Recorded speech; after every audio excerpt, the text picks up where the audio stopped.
We're going to go ahead and just do a DMDF reading, and I wanted to look at your career a little bit too. So we're going to get into those things. And then after we're done with this reading, we're going to do some 100 Club questions, okay? I know you guys have been real patient, and thank you so much. And we're going to get into that today. All right. So I'm just going to be using the traditional Rider-Waite at first, and then we'll just get in. Spirit, please guide and direct me, please, with these cards for the Divine Masculine and the Divine Feminine energy today for my viewers.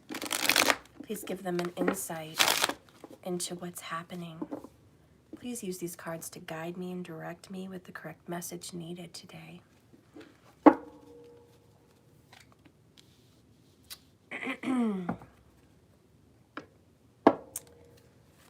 Please guide me on this message.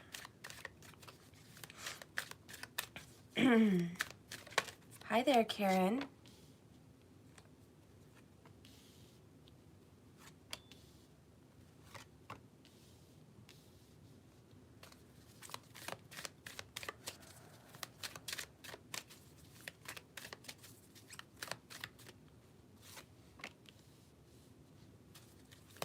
Spirit, please guide me on this message. Show me this energy. Please show me this energy.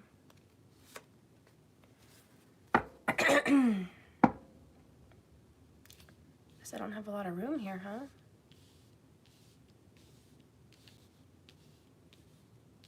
Okay. All right.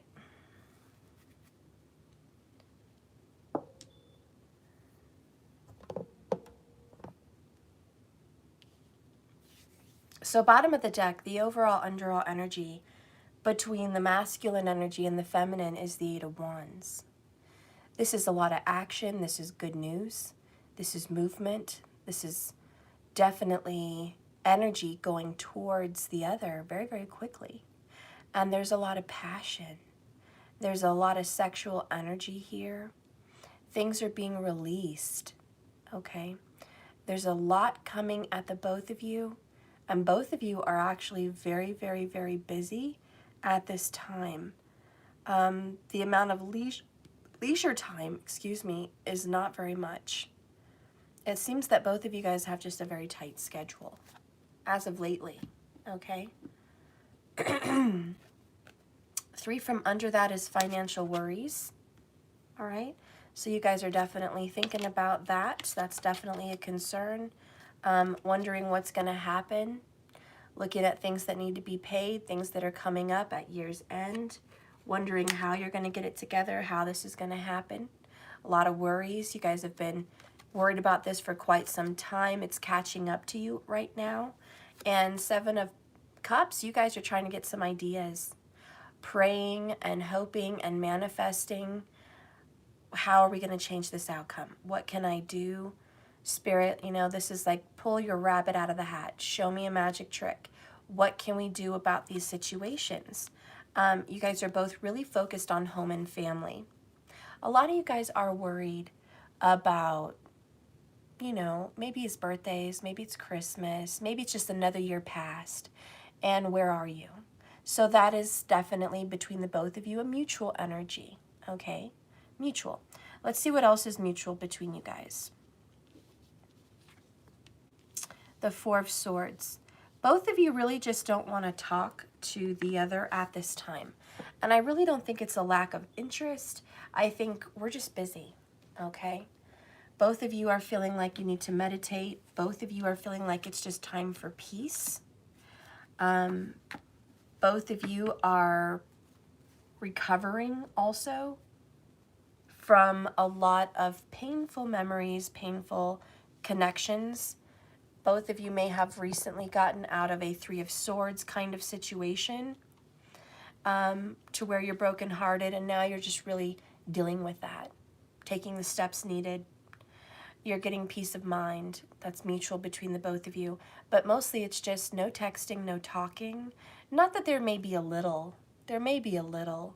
But a lot of it's real silent. And this is kind of the silent treatment. and treating yourself well mentally by meditation practices, by good sleep patterns, getting on a better schedule, making plans that are going to stabilize your life. And a lot of you, masculine and feminine, no matter the sex, are making those plans. All right, so we're going to go ahead and reveal the masculine energy first.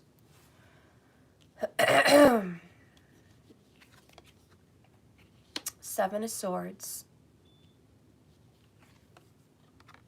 the Fool card, Six of Cups.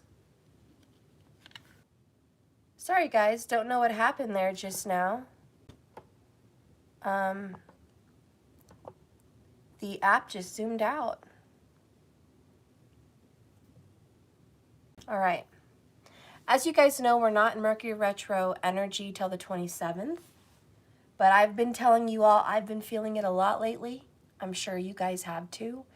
There has been contact in the astral with people from past life. There has been exes coming around. There has been electronic issues. There has been accidents. I've seen a lot of car accidents lately. I myself got hurt recently, and this is that time. So just because the calendar is marked the 27th, Mercury retro, it's not going to happen until then, does not mean that the energy is already here. Okay, it's already coming in. And excuse me for saying so, but I think it's going to be a strong one. It's kind of like seeing a storm come in. Sometimes it's a weak little storm. Sometimes it's pretty severe.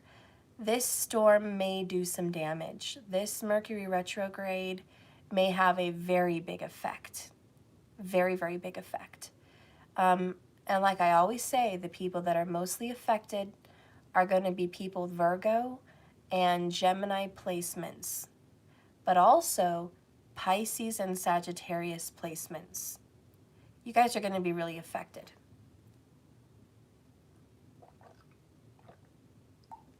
Okay. So anyways, as I was pulling out these cards, hopefully you guys saw them be pulled out. We have the Seven of Swords, the Fool, the Six of Cups, and the Ten of Wands. Okay? This is the masculine energy. What's going on here for him, and remember, him can be a her. It's a masculine energy, but 9 times out of 10 it is a him. But there's no way I'm going to say that it cannot be a her, because a lot of times it is. We have secrets and lies, deception. We have trickery. We have escape.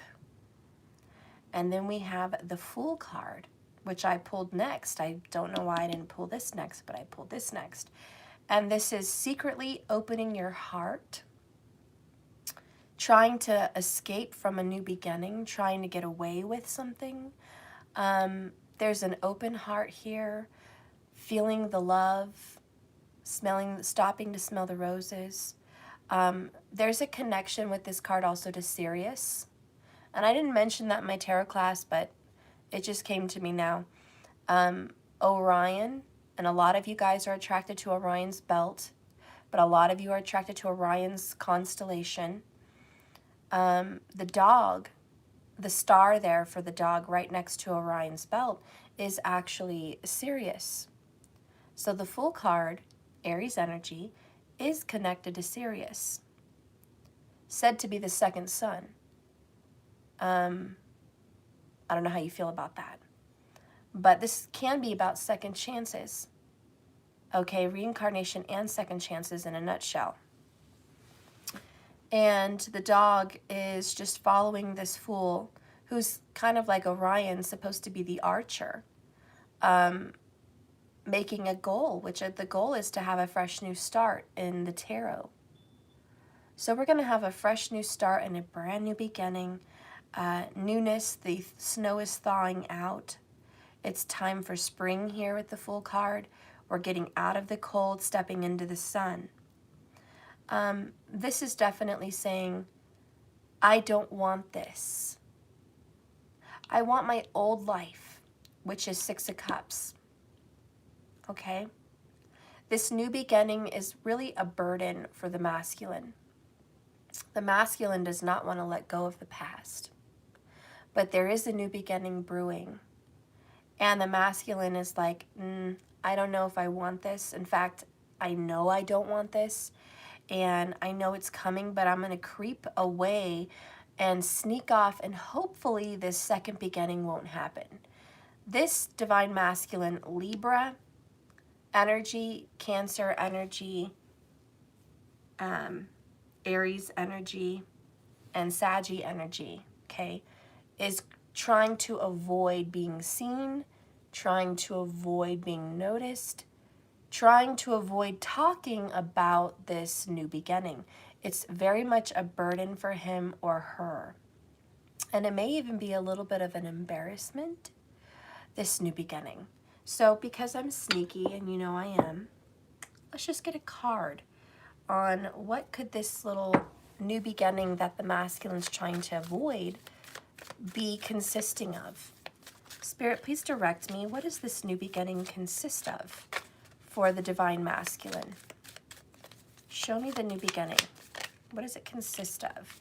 Look at that. And there's that Mercury retrograde energy again. Six of Cups, right? This is Six of Cups too, basically. Reminiscing on past precious moments. So you've got them both here. I mean, they're very much discussing the past. They're very much talking about emotional connections tied to the past. And when it's upright, it's good memories.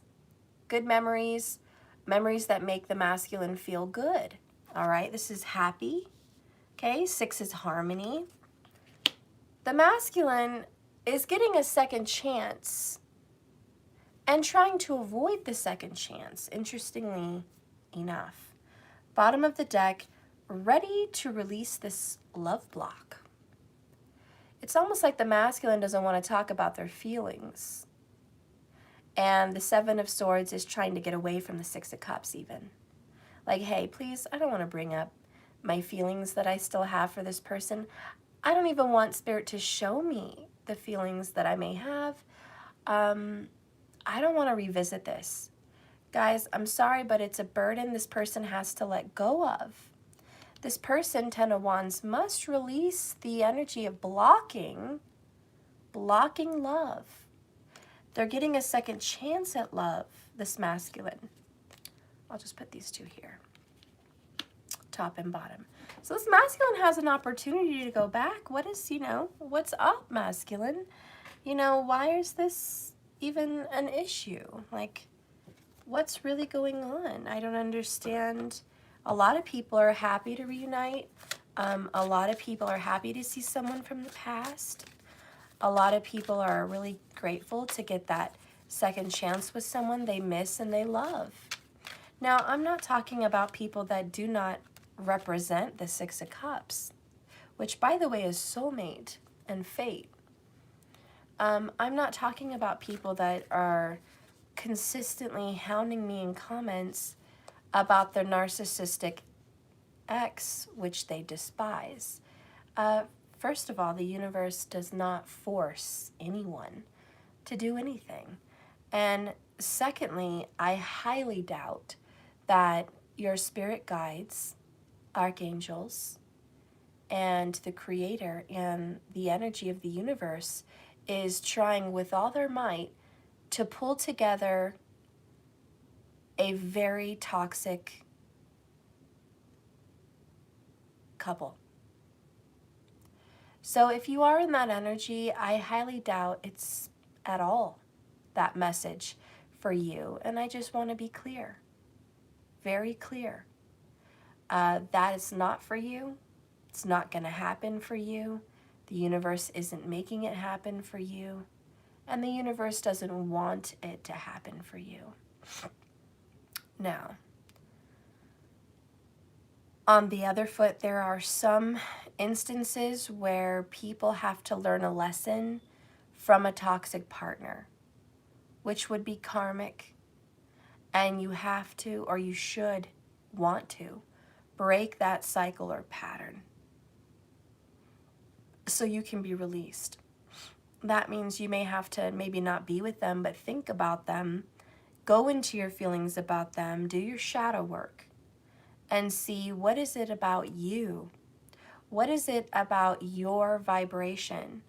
What is it about your law of attraction energy being sent out that is causing you a connection with someone like that?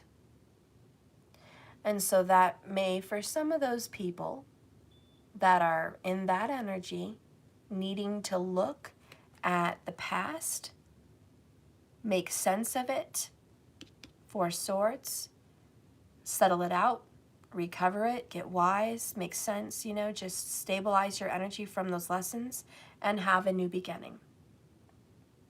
Put down your burden of carrying a grudge, because no offense, but the people that comment all this stuff down there, narc this, narc that, and I hate them, and I'm disgusted, and I'm so angry, and they're vile, and, all of this toxic talk, honey, you're in that energy as well as them. You're still in it. You're surrounded in a bubble of narcissistic rage and hate and disgust.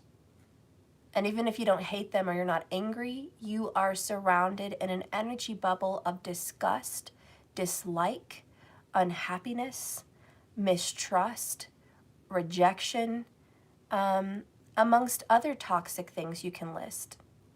You have to pull yourself out of that energy. So a lot of times Mercury retrograde may bring people back to a person that they need to forgive, make sense about, or do the shadow work on themselves, and maybe all of the above. So that's a message for those people, okay? For other people that are not in those energies, you're in the energy of love, you're in the energy of light, you're in the energy of forgiveness, you're in the energy of happiness, you're in the energy of success. For those of you, you're attracting that to you, because like attracts like, law of attraction. So this is this new beginning coming. And for those of you that have felt someone has escaped you, or you missed an opportunity, this could be a missed opportunity because someone wanted to run away from this fate, this soulmate energy, this love, this harmony, this Six of Cups. We've known each other in the past before. I love you. Remember, we're reminiscing on past precious moments. These are loving memories, not bad ones.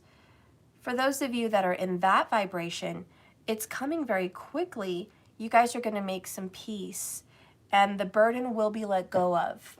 It seems like someone, maybe not yourself, maybe you, has been carrying a very difficult burden with you, and it needs to be released. A lot of this is words left unsaid, okay? Feelings left unexpressed. Let's get a message from the masculine on what this is about. Masculine, what is this about? Show me, why are you kind of avoiding this connection?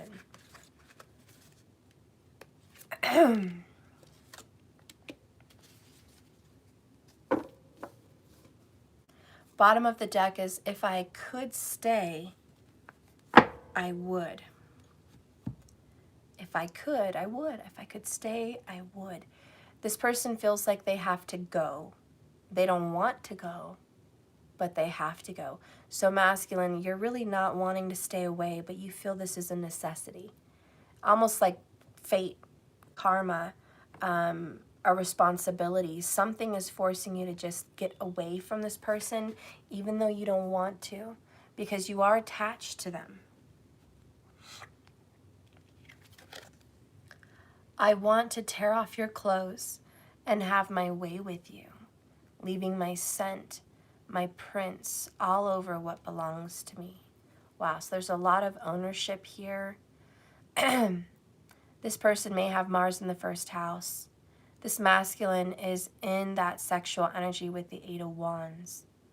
This masculine wants to have their counterpart.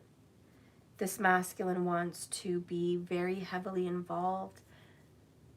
with their counterpart, but there is some kind of pressure to leave their counterpart. Plus, a message is they're remembering this. So I do believe in the history of the Divine Masculine that I'm reading for, in the history of this DM,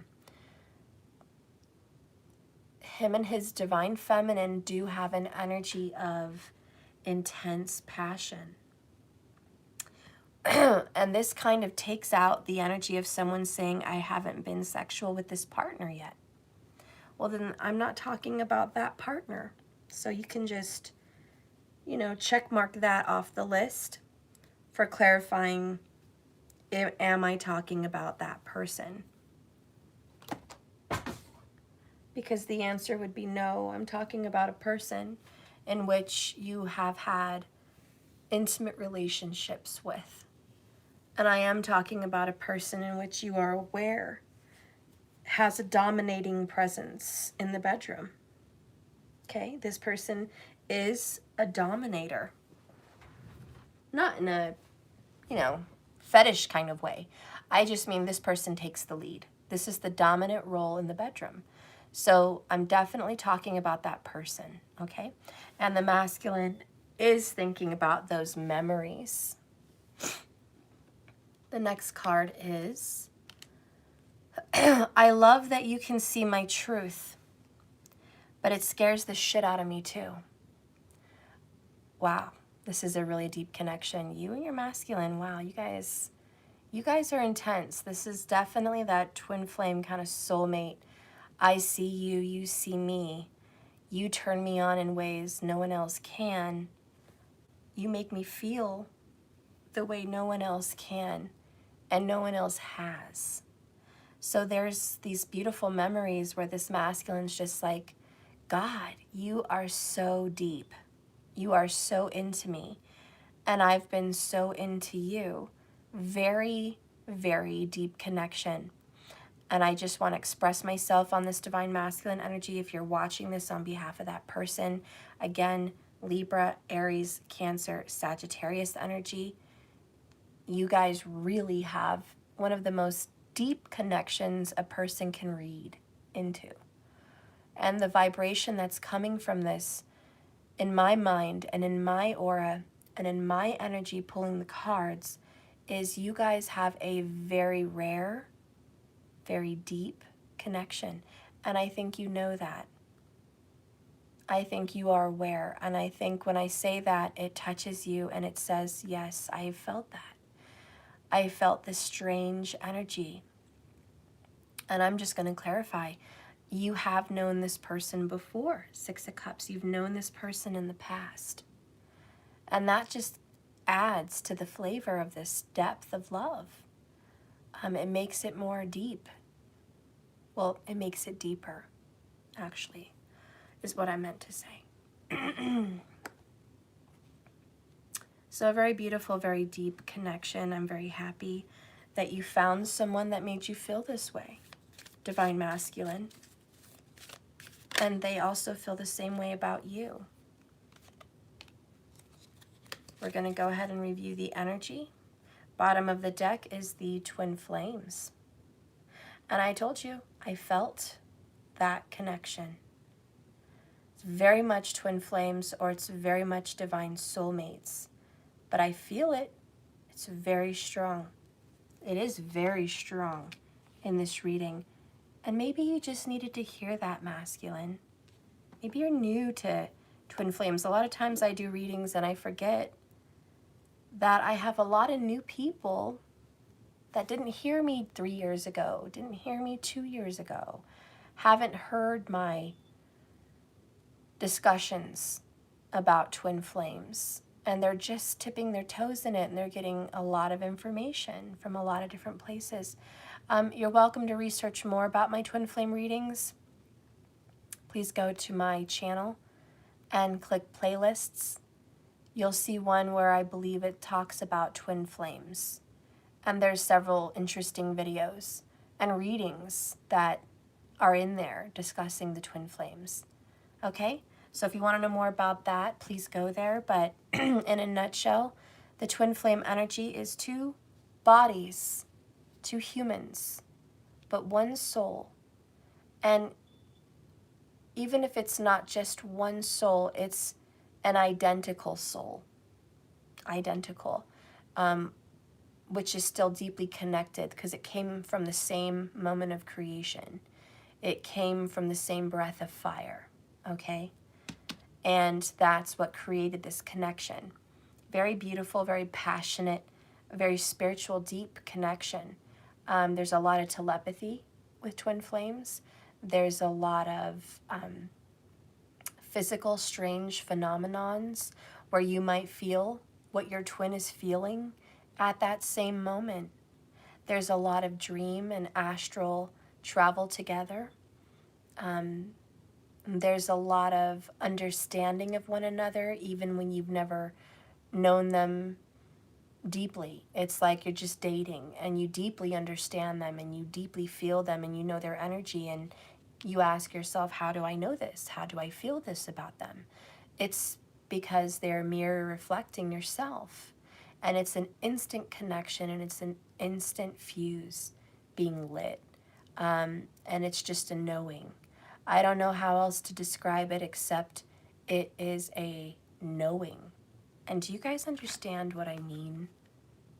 Because I know the twins do, but everyone else watching, I hope you understand what that means, the knowing. You just feel it, you just know it. It's there.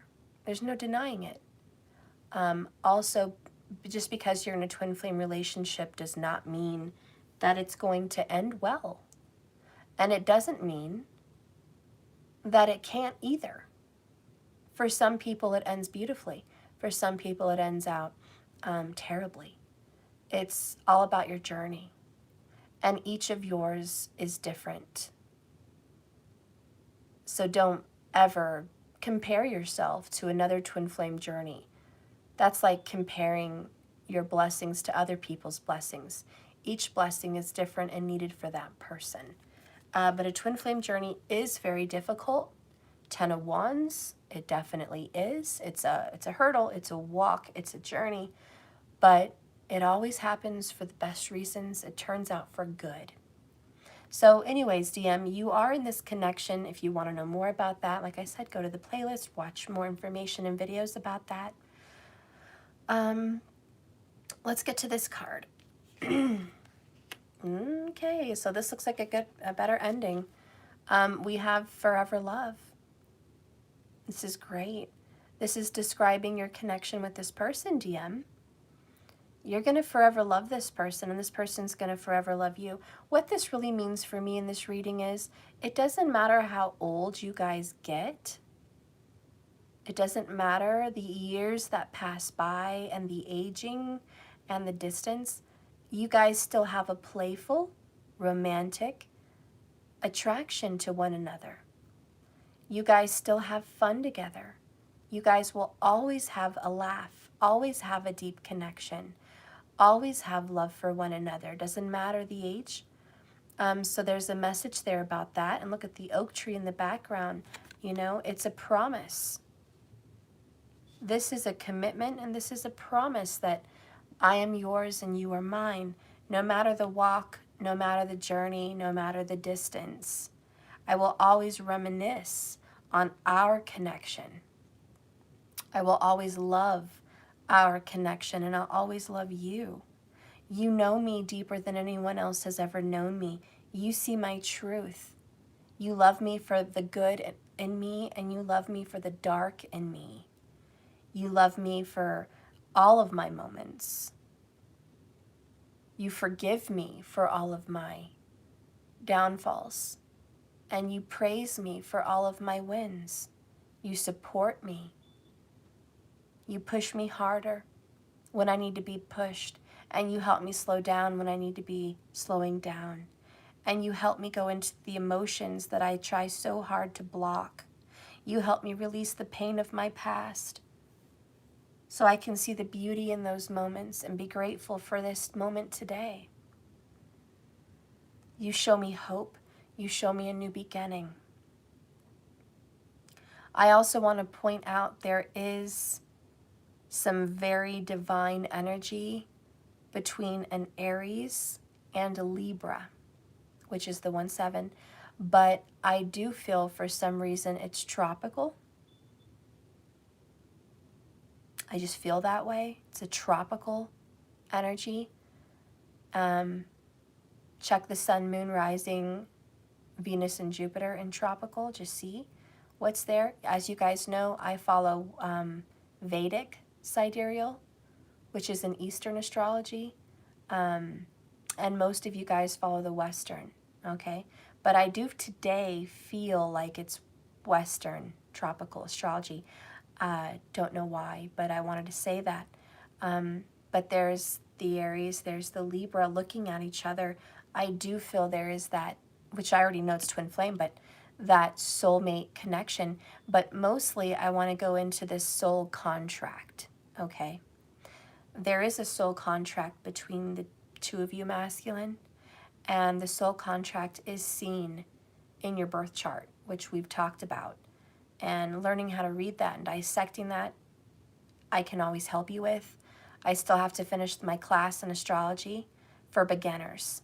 And if you want to jump on board and learn that, masculine, you can go to jks1111.com and get on there, or just do it through Cash App, okay? But I am going to continue that class here, guys, probably tonight, all right? Anyways, masculine, this is a very deep connection. I don't know if you've just started to watch me or you've been watching me for years, but however this message touches you, dear masculine, know that this energy that I'm reading spiritually, being guided to tell you that this reading is just a very simple confirmation for you that gives you those answers you've been seeking. Remember that 7 of Cups. Yes, this is a soulmate divine twin flame connection. Yes, this is seen in your birth chart. Yes, this is a very difficult journey between you and this person. One of the hardest. Yes, they miss you as much as you miss them. And yes, now is the time to reconnect, going back with that Mercury retrograde. And yes, now is the time to release the love block that you've had between you and this person, and to understand that they love you as much as you love them, if not even a little more, showing it. This is a connection that's forever. It's not going to dwindle out over years. And I think that's a confirmation some masculine needed to hear. You thought that maybe, oh, it's been a few years, you know. I'm pretty sure the connection is not as strong. The connection is stronger. Because now that you guys have been physically separated or going through some kind of a distancing, your astral and spiritual body has been in touch with this person through dreams, through astral travel, and through other means of connection spiritually. So even in this distance, you have still worked on a very tight bond in the spirit world. So, no, distance has not torn you apart. And I think that's a message you needed to hear. Bottom of the deck over here is healing. I wanted to point that out. I think you guys are going to heal and work on this connection. All right. So that's that, masculine. That's your energy. Let's get into the feminine here. Whew. Let me get a drink.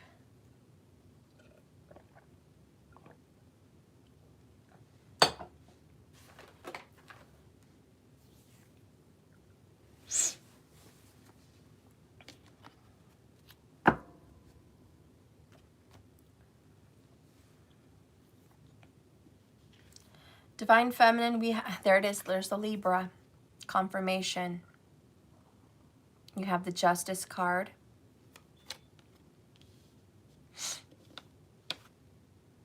You have the 5 of Swords.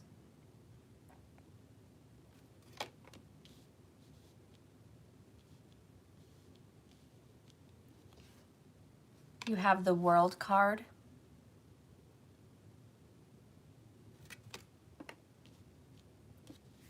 And you have the Six of Swords. Look at all these mirroring. You have a Trouble card mirroring this Trouble card. You have a 6 mirroring the 6. Both happy. Reconciliation energy. You have the World card, which is the end of the major arcana, mirroring the Fool card, which is the beginning of the major arcana. So we have the beginning and the end. We have Justice, which doesn't tolerate this card, kind of a mirroring there as well, representing I will take care of the injustice. I will take care of the untruths, because this represents the truth. I will right wrongs, and this is a wrong. So you definitely see that energy. And you can see that you guys have been, for the feminine energy here, you have been fighting with your feelings towards the masculine as well, very much mirroring the same energy. You also, feminine, have really been going through a struggle mentally about whether or not you should even want or continue feeling anything for this person, this masculine in your life. You feel that there has been a lot of injustice, and it's been very unfair to sit back and watch. I feel like you already want to move on because of the pain. So that Six of Swords is, I want to leave tumultuous waters. I want to leave troubled times behind me. I want to leave the Five of Swords behind me. I want to move on from this person. I want to move on from this energy. I just want to move away from pain, suffering, sadness, difficulty, frustration. I just want to move away from that. And you want to dive into the World card. You just want this to be over. You feel like you've been learning a lesson for far too long. You feel like you've been in the same energy for what feels like a lifetime. And you're looking down at things, two major arcanas in your case, major shift into a healthy, righteous, confident, honest change of lifestyle, change of heart, and a new beginning. And mostly because you're just downright sick of the Five of Swords energy, which was just a very painful, stubborn belief that you had to be stuck in this connection, that you had to be present, that you had to be there. You had to feel the pain. You had to fight for what was yours. And you went into a fight. And this is a victory card, but it also means you didn't get what you wanted out of the deal. So for the feminine, you won maybe proving you were right. You won by saying, this is the truth, and you let the cat out of the bag about something. It's like you won by proving your point. But what did it get you? What did you succeed with? What was your victory prize? And it was nothing. It was you, yourself, and you. That was your victory prize. And so it feels like the fight was worthless. It feels like everything you fought for, everything you tried to do, didn't work out for you the way you thought. It worked out for you in many other ways, but not the way you wanted. And so this kind of is a disappointing win. It's kind of like a forfeit, or, you know, we won because of a weird circumstance. I won because I fought so hard to win, and then the other person walked away. I fought to prove myself right, thinking I would probably destroy the evil or destroy the bad in our connection, but instead this other person just Seven of Swords left. I fought to win this person, but I lost this person. I fought to convince this person of my truth, but instead I pushed this person away. That's like trying to change someone's mind about politics or religion or, you know, child raising or whatever. It's like you can fight tooth and nail to change your child's perspective or your friend's perspective, to see things the way you see them because that's your truth. And maybe they are looking at a lie or living a lie or whatever. But even if you convince them of all the facts, and even if you convince them and prove them wrong, did you gain them? Did you gain a friend? Did you gain a lover? Did you gain someone on your side? And the answer is always no. You didn't gain anyone. You proved yourself right, and you proved them wrong. Good for you. Now that person is gone. And that's the empty victory. Sometimes proving a point or proving yourself right isn't the success you want. Because what it feels like is maybe that person would have learned all on their own. Maybe if you hadn't stepped in to be the justice card, maybe justice would have came on its own. And so there's kind of that energy there. And I think now where the feminine's at, the feminine sees that and realizes that and is just throwing in the towel, for a lack of better words here, and just saying, I am moving on. I'm over it. I'm over trying to prove a point. I'm over trying to convince this person of their wrongdoing. I'm over trying to tell people my masculine's wrongdoing. I'm over trying to tell the masculine, you were wrong about what you did. You were bad about what you did.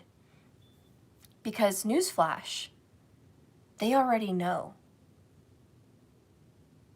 Just because they don't tell you they know or act like they know doesn't mean they don't know. They already know. And they're carrying the guilt and the pain and the shame with them. It's been a burden. And all you've been doing is talking, expressing, communicating, creating a war with communication to win for the greater good, which is a good intention, but it's not getting you what you need or want. You ever see those people that fight for other countries or fight for the innocent, and they fight, and they end up in jail, and they fight, and they end up turning people off on their cause, and they fight, and they just ruin their lives fighting for some great cause, which all it gave them was a bunch of fights and drama. And you look back at they look back at their lives and they're just like, well, damn. Here I am going in for peace, fighting for peace. And all I got was a bunch of fights without peace. Everything I was fighting for, I didn't get. Interestingly enough, had I not fought for it, I would have had peace. At least I would have had peace, says that person, now sitting behind bars. I could have been living off on a mountain somewhere, enjoying my life, the life I was given, the life I was blessed with. But instead, I chose to sacrifice that, to fight for something else in the name of others. And all that became of it was nothing. Not that I'm saying don't fight for those causes. I'm just using that as an example for someone. Sometimes that's what it feels like in a reading like this. All you got was a lot of nothing. You know, you lost friends, you lost family, you lost your lover, you lost respect. People stopped respecting you. They got isolation, you know? So this is what happened for the feminine, just a complete, what feels like a fail, but it's really not a fail, it's a win. You learned a lesson. You learned a very important lesson. And you may not have known that at the time, that you were learning a lesson by being you, by being a fighter. But it was. And now looking back at it, you might feel kind of childish. You might feel kind of like a noob. Wow. How did I not see that coming? How did I not see that I was being this type of way in which was incorrect, in which I had to learn a lesson when you thought you were the teacher? Sorry to say it, but this is someone who thought they were the teacher. But in fact, they ended up being the student. And this masculine energy here was your teacher. And you're like, well, I'll be goddamned. That's what happened. Yeah, that's Spirit uses the most weird, unique circumstances to teach. And when you think you're the teacher, sometimes you're wrong, you're the student. And this is kind of an embarrassment, this Five of Swords. It's an embarrassment. You got schooled. You got schooled by someone you thought you were teaching. But that's justice. That's what needed to happen for your improvement on your soul, for your growth. No, you don't want to hear that, but for your growth, now you've achieved success in finishing that. What also is happening in the feminine's world, aside from that spiritual message, is a struggle with the justice system. There's something going on here that feels like it needs your attention. Be it court, you might be dealing with a court situation, legal matters, contracts of some form, documents of some form, an organization of legal paperwork. So I do feel someone's getting a file case or something organized here, like making sense of some logistical drama, okay? And that is soon to come to an end. You're moving on from what felt like your life was a mess, okay? Be it your paperwork, be it court, be it, you know, work, be it your last name, be it marriage situations, custody issues, you name it, inheritance, deeds on houses, insurance, life insurance, things like that. But what's happening with the feminine is, yeah, you're dealing with that right now. And it is soon to be over. It looks like within the next 14 days.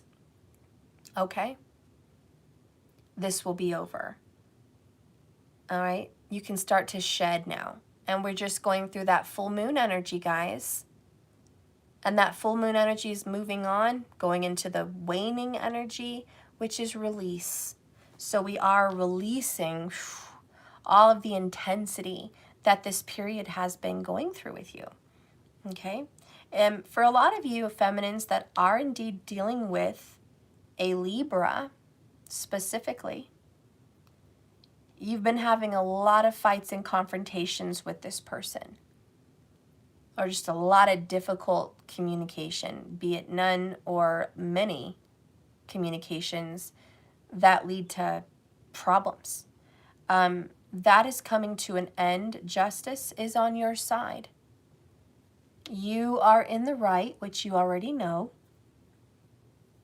and fairness will be dished out here. There's going to be a fairness. You're going to be able to move on from a difficult time. Same as the masculine over here at the Ten of Wands. Moving on from a difficult time. Okay? This is finding a resolution to a problem. This is making peace after war. This is leaving a difficult situation behind. You're still wounded. You're still carrying pain with you. It's not exactly a happy, joyful moving on, but it's a moving on in peace and in harmony. All right? It's finding a way out of troubled waters and moving into smooth, calm waters now. So there is peace and resolution between you guys. And with the World card, Pisces energy, completion. A cycle has been completed between you guys. So there's a lot of happiness in that energy. Let's go ahead and take a look at this World card. Show me the World card and the Justice card. Please talk to me about the major arcanas. All right.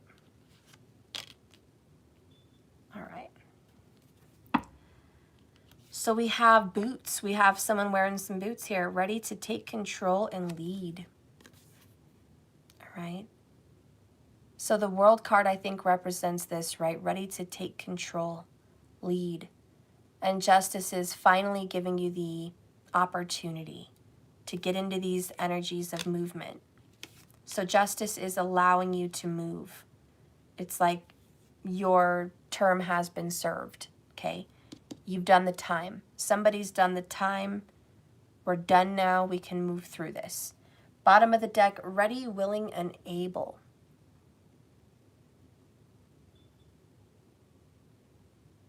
Ready, willing, and able. It's a beautiful connection.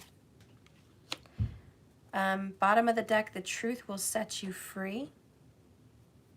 And there's Justice there. So yeah, there is some truth to be set free.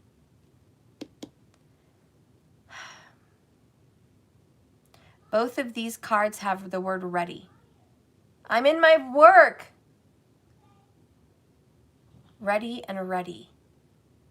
This is an energy that ready, set, go. We're going to have this new beginning. Are you ready? Get ready. Get ready to move into this new energy. And feminine, I have to tell you the truth, you're leading. You are leading. And maybe the masculine doesn't want to give up the reins. Maybe the masculine doesn't want to let you lead in this energy, but you are leading because you've made peace with the past. You've made peace with the struggle. You've learned, you've grown, you've got the answer, and you're ready to be done with this lesson. You're no longer a student. You're moving on to the leadership teaching position. For a lot of you in real life, you are moving into a teaching position. Maybe it's literally. You're actually teaching people somewhere. But it's also figuratively. Now the lesson is on your hands with the Justice card.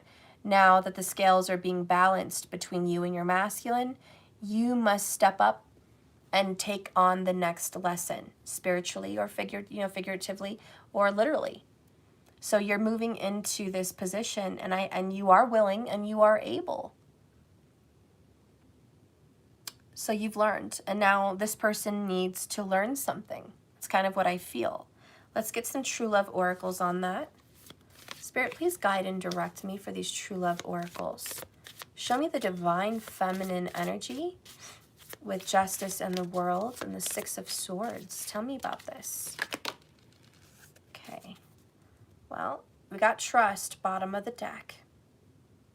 Trust the universe, trust in the process.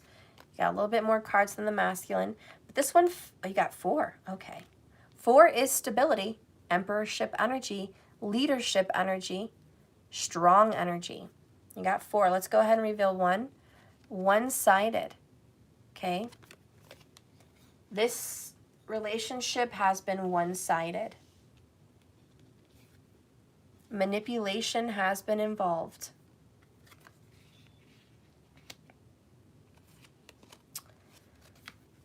You've discovered who's done it.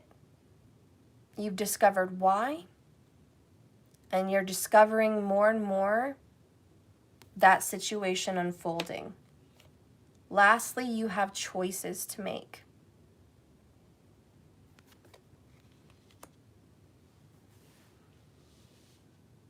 I don't think you're going to teach this lesson on purpose. Get ready for the next energy, feminine. This is not going to be a purposeful intention to teach with the spiritual masculine energy. You are going to teach this person by walking away, swimming away, running away, pulling away, whatever this is, you are pulling away in some form. You're pulling away from the fight. You're pulling away from the fray. And in that lesson, you are going to teach your masculine to discover on his own or her own that they have been manipulated and that it has been one-sided. And it's not fair, says the Justice card. And the lesson you're teaching this person is, it's not fair to be one-sided and only go your way. It's not fair to be manipulated and to allow someone to manipulate you or to manipulate someone else. That's not right. Wake up and see the truth with the Discovery card. Discovery for me is also look into the eyes of rebirth, Phoenix rising, death, Scorpio energy. You can end this and it can become something else. You can end this cold night and be reborn. You can forgive and move on in a relationship with me. You can forgive and move on and be happy with whatever you want to do. You can point out the one-sided manipulation and end it and get on the right path. But once you figure this out, once you realize there is manipulation, once you find out there's bad intentions, it's up to you. You can cry about it and stay stuck, or you can do something about it and be happy for the lesson. Life is a choice, and the way you want to see it is through your eyes. And that's going to be part of the lesson the Divine Feminine will be teaching. Let's get the results, like not the result, but the definition of this lesson. What is the definition of the lesson from the Divine Feminine? Oh my gosh, the dragonfly.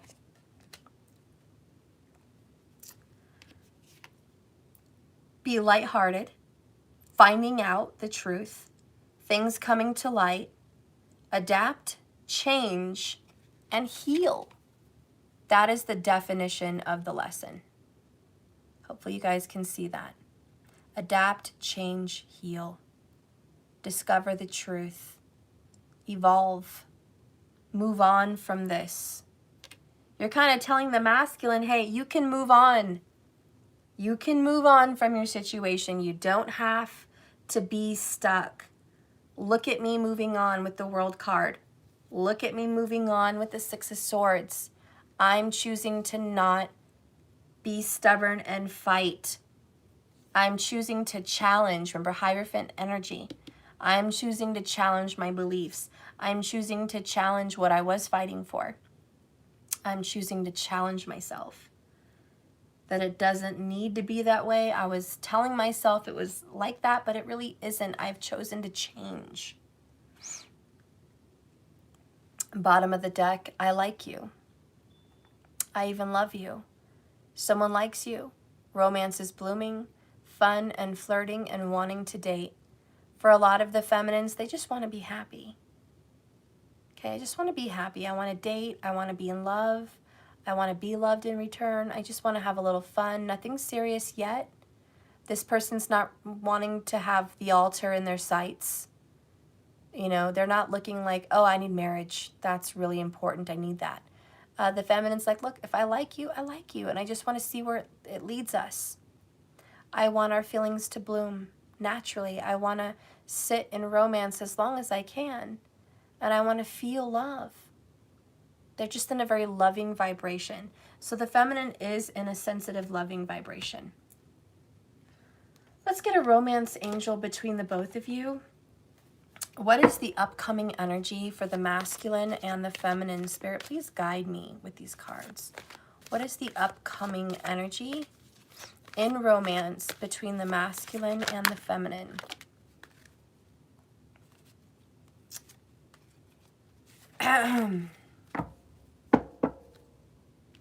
Two of them. So we have you attract romantic love by enjoying this moment fully. And as you guys know, this is more about the law of attraction than physical attraction. But it can also be physical attraction.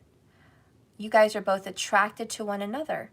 And whether you do it intentionally or not, you guys are attracting your partner. You're calling in your soulmate. You're dragging them in some way because of your vibration. Like attracts like. The other card you guys have that popped out, oh wow, soulmate. Confirmation. If the romance angels had twin flames, it would have popped out. But the romance angels don't have a card that discusses twin flames. So this is the same for the twin flames. And for those of you that are soulmates, just confirmation for you. Yes, this is your soulmate. Yes, this is your twin flame. This is the person written in the stars for you. This is the relationship in the birth chart, seen as a great love. This is a great love. Forever love, it's a great love. Bottom of the deck, look at that, reconciliation. And I saw religious factors, yeah. I saw that one popping out. It was kind of a mess. It didn't, but it was here. Your love life is influenced by a religious upbringing and spiritual path. So that's a lot of the reason your relationship is the way it is. It's a path.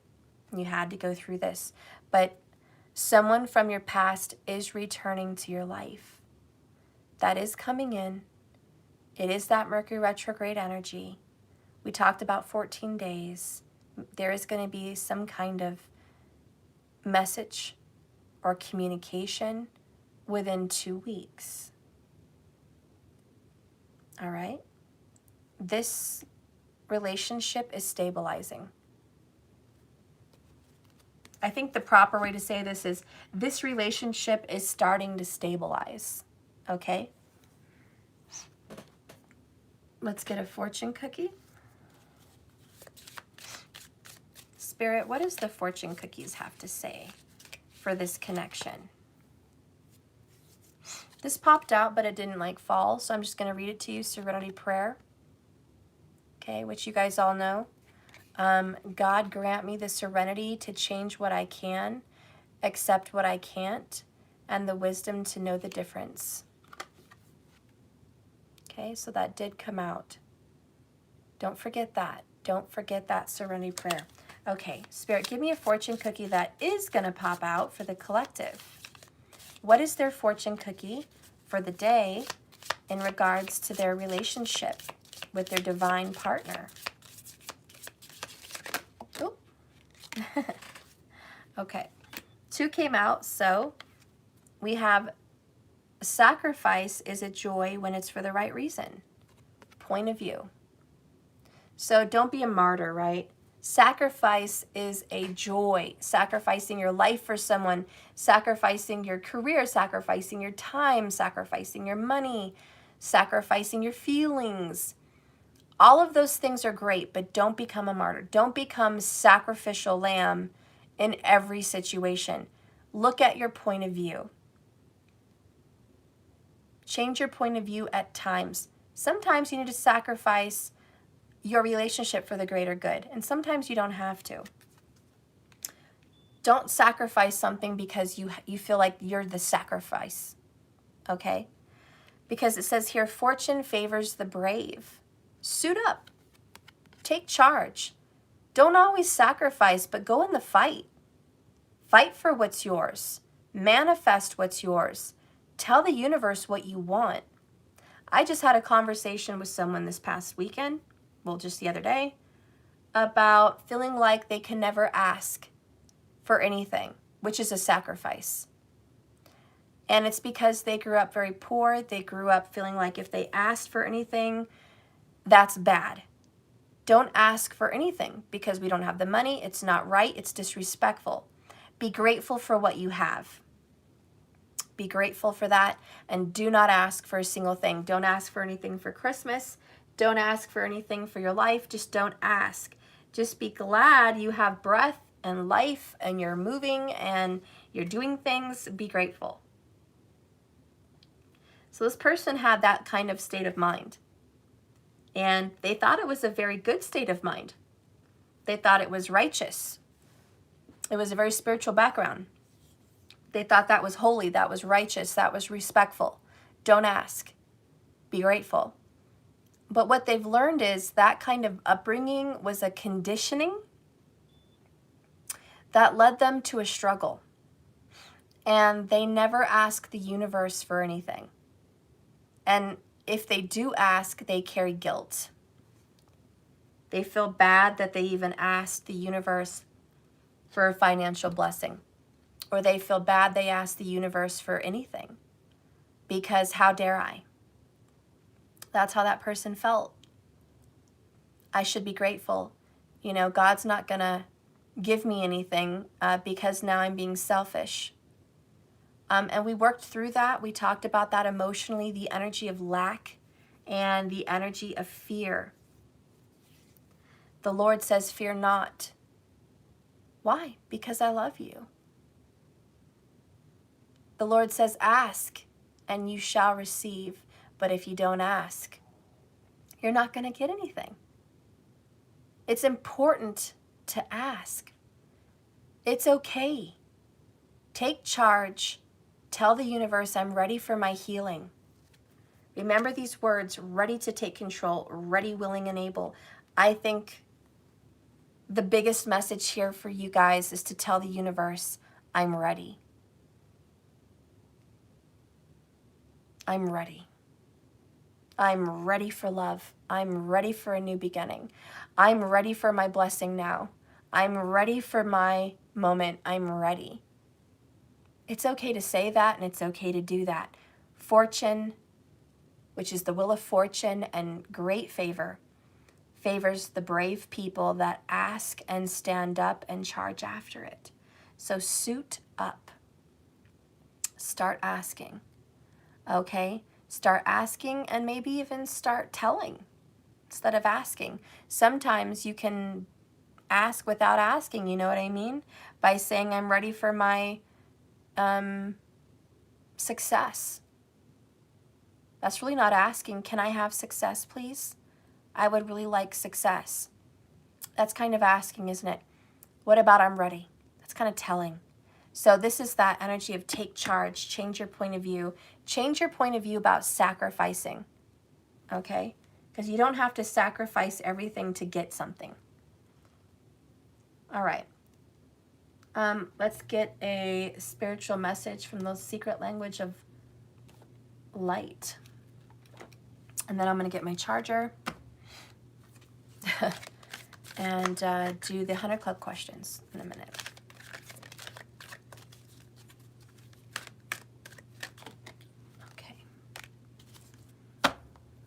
Bottom of the deck, get this? You're not going to believe it. Manifestation, guys. Manifestation came up. Bottom of the deck, overall, underall energy.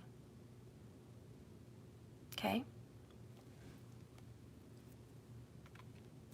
Now, someone said, I'm ready for my twin flame. But make sure your twin flame is ready for you. We don't want to confuse manifestation of that, you know? Let the universe know, hey, I'm ready for my twin. Whenever my twin's ready, I'm ready. And that's good because you're opening your door. It's like you're opening your window or your door and saying, hey, twin, look at me. I'm over here. I'm ready. My door's open. My window's open.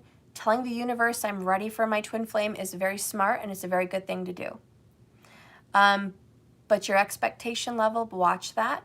You don't want to feel bad if their door or their window isn't open when yours is. And I know a lot of you have been waiting. But just keep your door open, keep your window open, because you are literally calling that person towards you. And they hear it.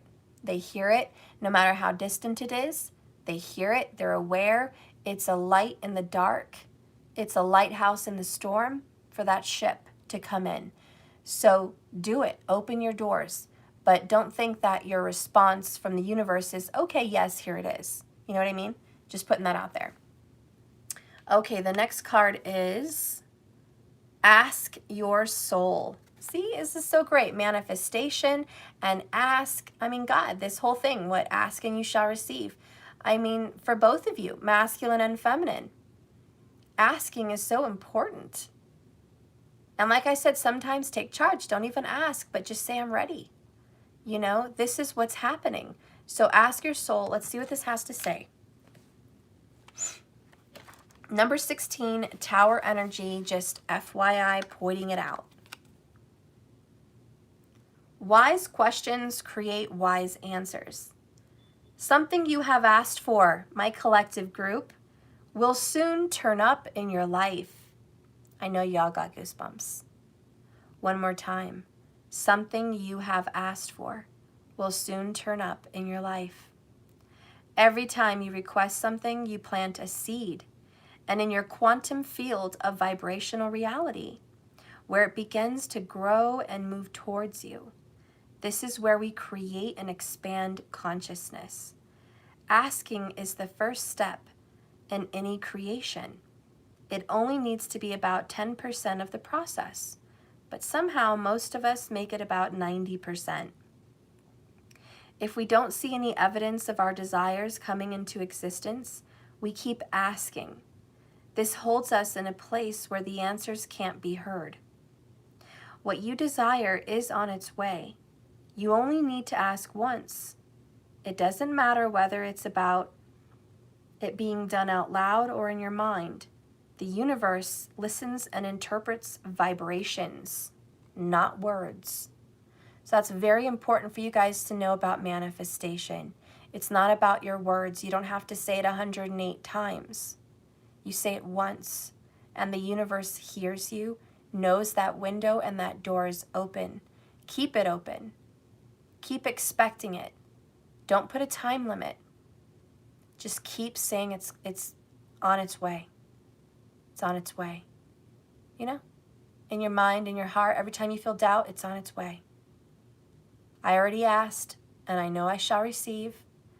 Just because I don't see it yet doesn't mean it's not coming. I know it's coming to me. You know, affirm that I know.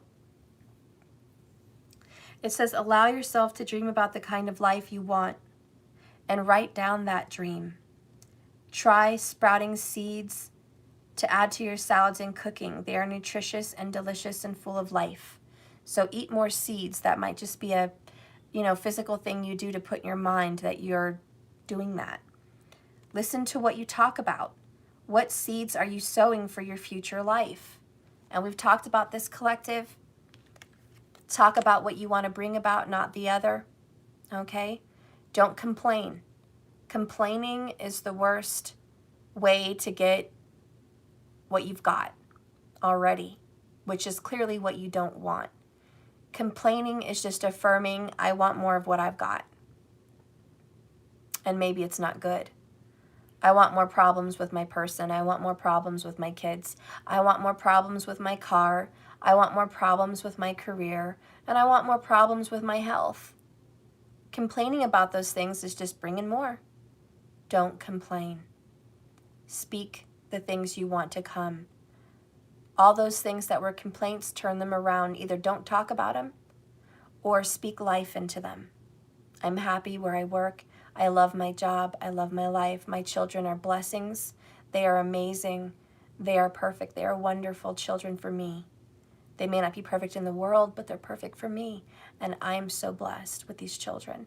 Or I am so blessed with this car. I am so lucky. Look at this beautiful car. Go clean it. Make it smell nice. It doesn't matter if it's 20 years old. Show your appreciation and keep calling in those seeds that you want more, okay? So, sow good seeds. Anyways, that's that. I'm going to go get my charger now, and then we'll get into the career reading, which I didn't do yet, and the 100 clubs. So give me a moment. We're going to look into career. Ouch. I'll be right back.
Okay.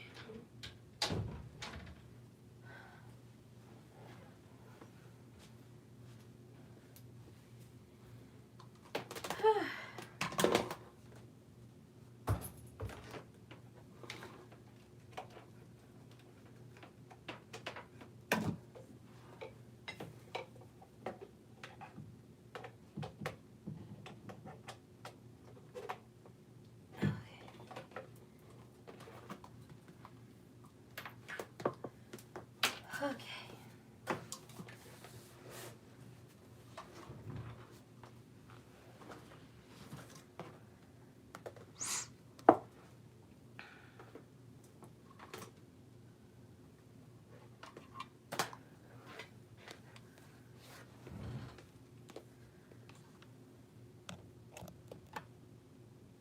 All right. Hope that works. Hope everything goes good. Okay. So anyways, let's go ahead and clean this up. While I do that, did you guys know? I'm so sorry I missed a couple days of work.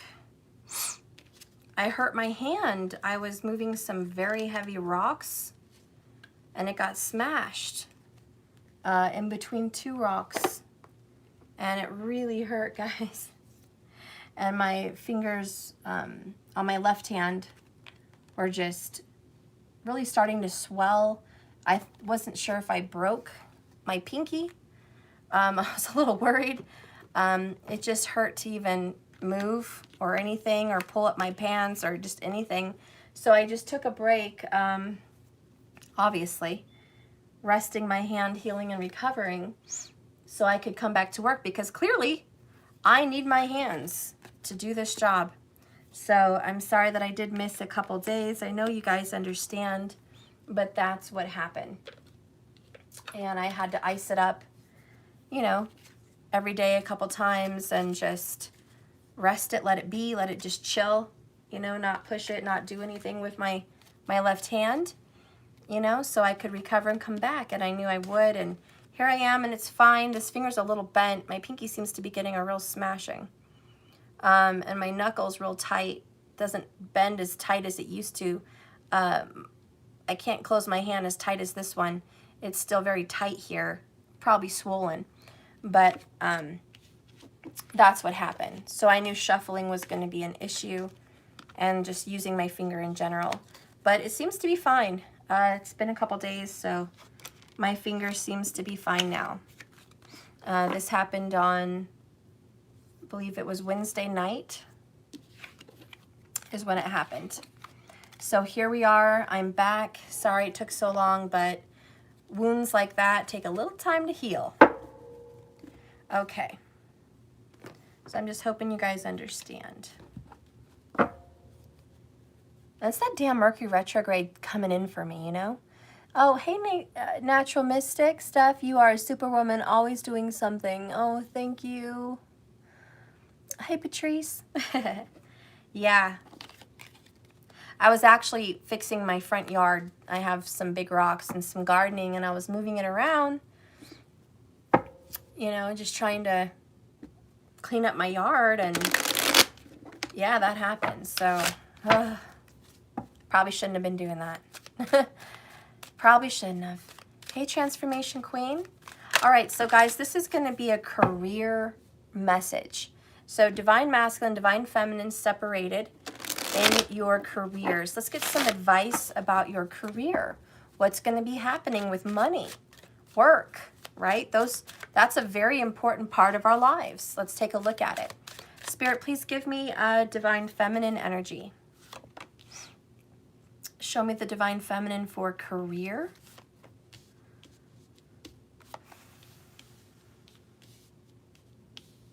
Okay, Divine Feminine for career. All right.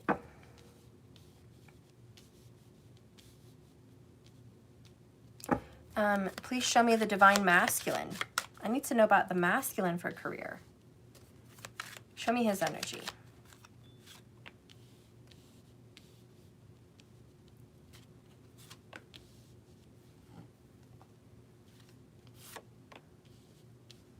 Okay.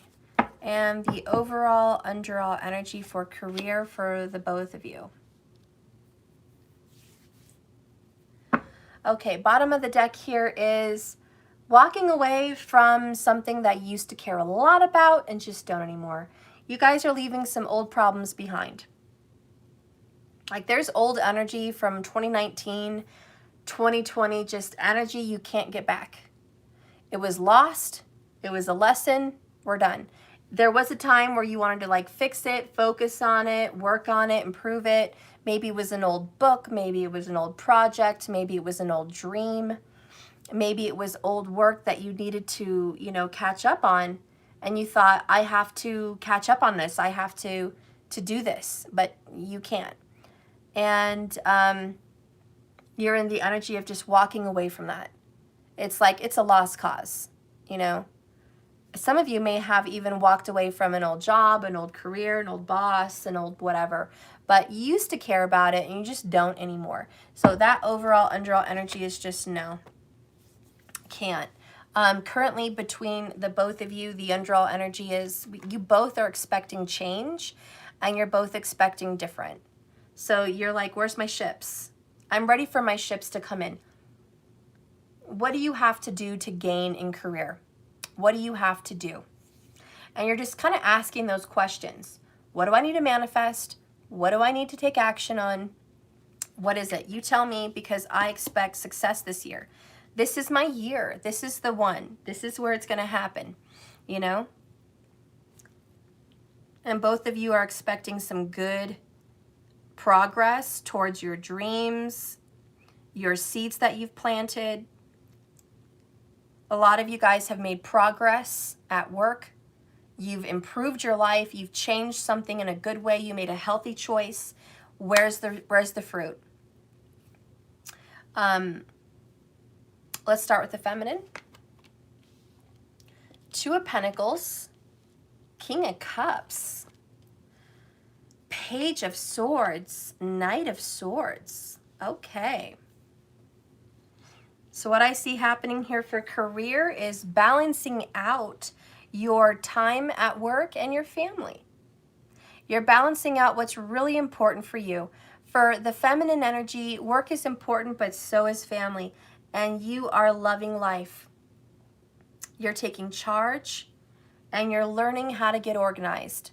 So what's happening in career and work is I'm learning how to organize my schedule, get a planner, get reminders, work on the calendar more, make lists, set certain time and hours that you need to be there, or even asking a boss or someone important for a better schedule.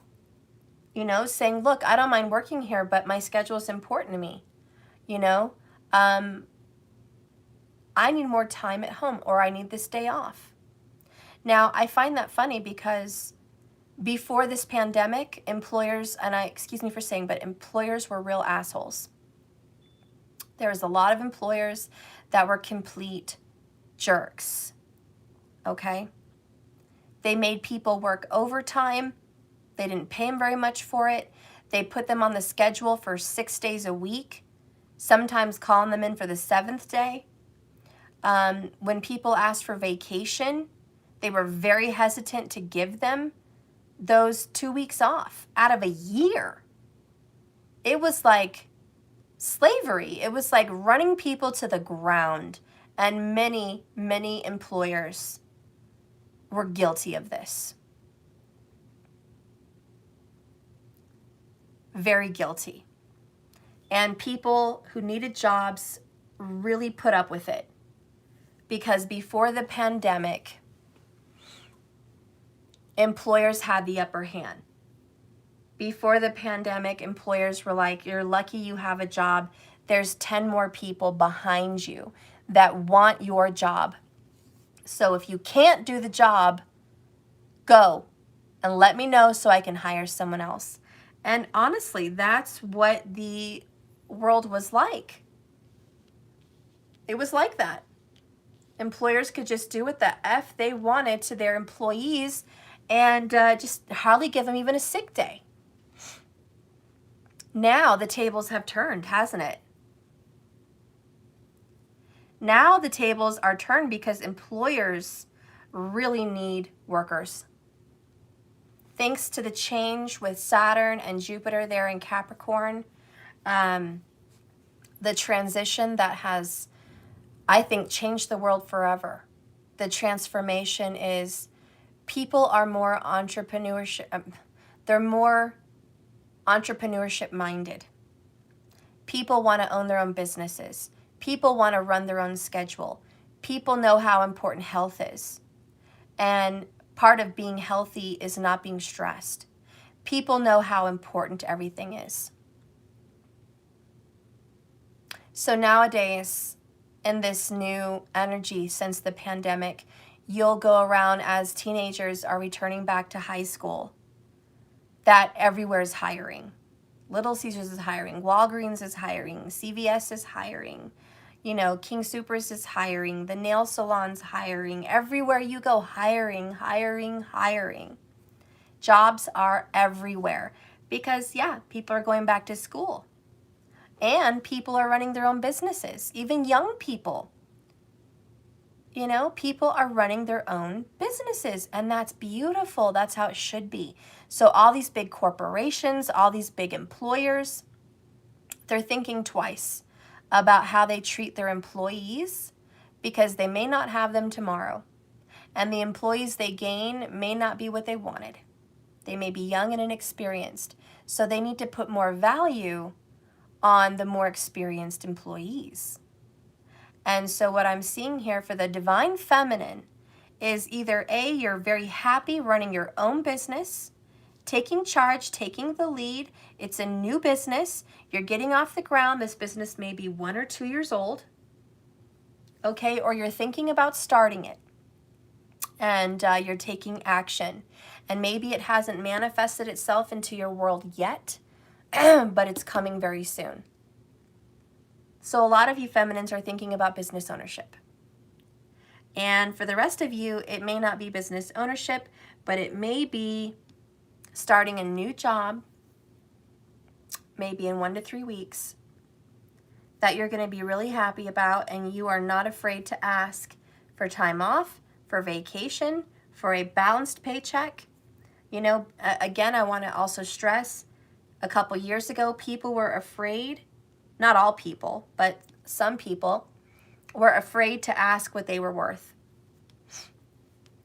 They were like, what does the job pay? And they're like, okay, I'll take it. One of the biggest lessons I've learned in interviews and me running interviews is there's always wiggle room. There's always room for discussion. If you go into an interview, first of all, you should know your worth. And you're not always the sticker price, okay? You're not going to go in and say, fine, I'll take what you're offering. You can go in and say, I am basically the bomb. I'm what you want. I'm what you need. I am an asset. Me being here is going to change the way things work. I'm going to bring you more profit. I'm going to bring you more clients, or I'm going to bring you more whatever. But because I'm here, I'm going to bring prosperity. And you would be fortunate to have me. So here's my price. Here's what I'm asking for. You know, be it $2 more an hour, $4 more an hour, whatever it is. And be like, I'm worth it. And you should at least give me a shot. You should at least give this opportunity to me for at least 6 months to see what I can do for you here. You know, and you may even get a raise later on top of that. Because you're bringing something to the business. You're bringing something to the company. You know, even if you were working at, you know, something simple like Walgreens, what are you bringing to the table? Why do you deserve more an hour? Why do you deserve what other people are paying? Well, because I'm going to work here, I'm full of smiles. People love to come here. They're going to remember this Walgreens. They're going to shop here more often because they just want to see me.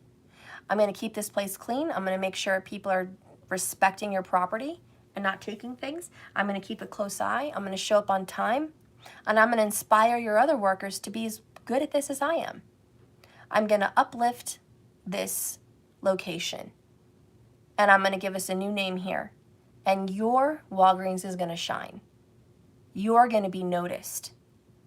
Okay, sales is going to rise. Profits are going to increase. I'm going to suggest people buying more things or checking out our sales, or have you seen our photo department? You know, did you change your prescriptions to our pharmacy? You know, I don't care if it's a little cashier position. Do you see how you work that? That's why you deserve more an hour. And you're going to tell them, you know, I'm not some little person that's coming in here not knowing a damn thing, not knowing how to work a register, not knowing how to do this kind of work. I'm not a quiet wallflower.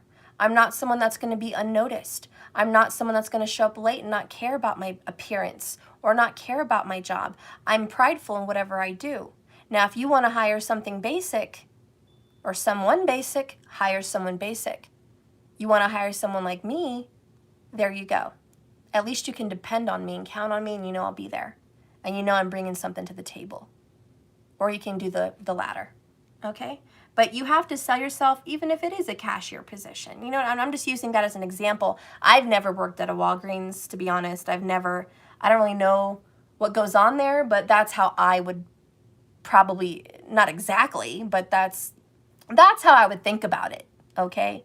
That's how I would go in on it, you know, thinking like that. Of course, I would have to do research and what exactly does Walgreens do and what exactly do these people do. That's just a basic understanding in my mind for cashiers. You know, that's just a basic understanding for me. I really don't know, but, you know, if you are going to apply for that position, obviously do your research or you have your experience, but, you know, that's what I would do. And even if you're not discussing pay, what about hours? You know, you go into maybe a restaurant or something and you want to be a waitress or something, or a waiter. You know, you got to do the same thing, right? Go in there, hey, this is me. I look awesome. I care about my, you know, my presence here. I care about the way I look. Okay, I care about what I do. I'm fun to be around. I'm bubbly. Everywhere I go, I make great tips. People come here to see me. People love to eat here because what I offer. I'm on time. I'm friendly. I give them time to eat. I'm on it. You know, I'm a very, very good server. I know how to work with the staff. I know how to do my job. I know how to work hard. I'm dependable. I know how to get to work on time. You know, I'm a blessed presence here. And all I ask in return, because I know I'll make my tips, all I ask in return is a schedule that I can work with. You know, I want to work 3 days a week, you know, 8 hours a day or 10 hours a day or 6 hours a day, whatever it is. This is what I want. You know, I'm willing to work with you and work with your schedule and come in if people need me or whatever. But these days I need off. They're important to me. I have a family. I love my job because it takes care of that family. And I will honor this job because it takes care of my family. And I need it. But I am not desperate. And I am not in the energy of trading my family life for this restaurant. It's not going to happen. I will give my all when I'm here, but I ask that you respect these days. And if you hire me, you won't regret it. I will be dependable. I will be an employee you can count on long term. I will be someone that uplifts others, and I will be someone that gives your restaurant a good name. But you need to give me what I need. You know, I'm done. I'm done talking about interviews, but talking about career, in essence, you know, just working, owning your own business or working for someone else, coming in with the energy that your life is important as much as that job needs to be established. And for the Divine Feminines, I know you guys are doing that. You're working on that. That's your focus, whether you're already with an employer, getting a new job, or owning your own business. I know that you guys are definitely balancing out your schedules. That is for sure. And you're definitely working on being a happier person, knowing that your health is priority. And so being happy and feeling good about what you do and feeling good at home is priority for the feminine.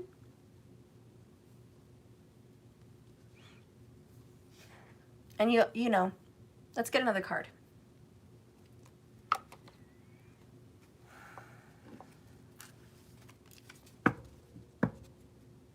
Actually, I think I'll use these.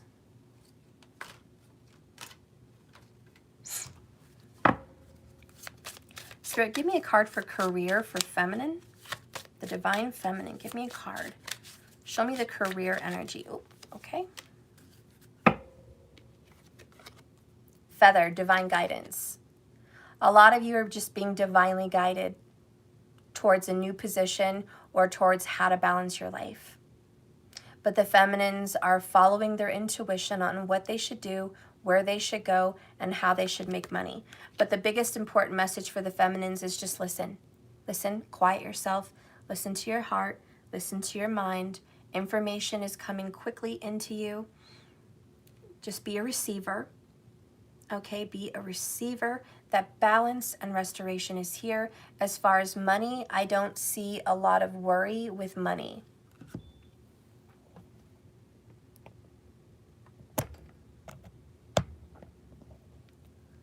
Okay, I really don't see a lot of worry. You guys seem to have a balanced... Shoot, my charger's not working right. Let me see.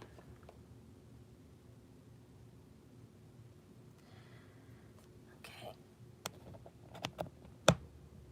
All right.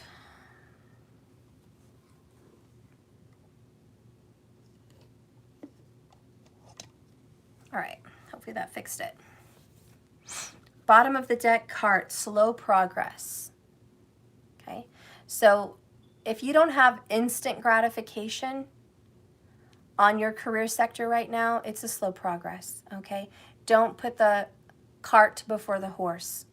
Things are balancing out, things are working out, and to be honest, I think there is a lot of growth happening, and there's a lot of good new communication, a lot of honesty. You're taking charge of your career, you're taking charge of your life, you're taking action, and really the most important thing in career is you are definitely organizing your life.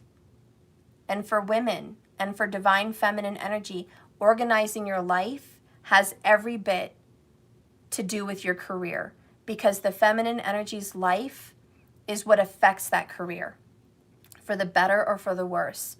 And because the divine feminine is balancing out their lives, their career will flourish. And you are going to make some progress as long as you're trusting your intuition. Trust that change is on the way, change is coming, and good things are very close. As far as money goes, I don't think you have anything to worry about. You're going to have enough to pay what you need to pay. And if there's something that's been worrying you, don't let it worry you anymore. You're going to have enough, period. And I think that's a message a lot of feminines need to hear. Okay, let's move on to the masculine. Two of Cups in reverse, the High Priestess, Ace of Swords, and the Empress, which is an employer. These are for masculines that have a female boss. You do. You have a female boss, and she may be an air sign, Gemini, Libra, or Aquarius. Your intuition tells you that this boss wants to affect your relationship in some way at home. Now, this is not for everyone, but there's a masculine out there that may have had a secret relationship with a boss. And a lot of you guys are going to keep this secret, and I'll never know. There's people in your life that will never know. But there was an affair, possibly with an employer, and that is for a masculine. Whether it was one time after work with drinks, whether it was one time in the car, whether it was one time going to their house or going out, I don't know, but there was some kind of an affair, and I don't think you're interested anymore. So I see a masculine that's like, I don't want a relationship with you. Eight of Cups, Two of Cups in reverse. I don't want a relationship with you. I just want to go to work. I don't see any pentacles. I feel like there's more connections at work than there is pentacles. I think that's a concern. I think you need to stop that. Work is more about friends at work, friends that feel like family at work, or affairs at work. Possibly this Empress is the boss. And the High Priestess is secrets, hidden things, holding back. And some of you may not want your boss, if you're a masculine, to know you have a relationship.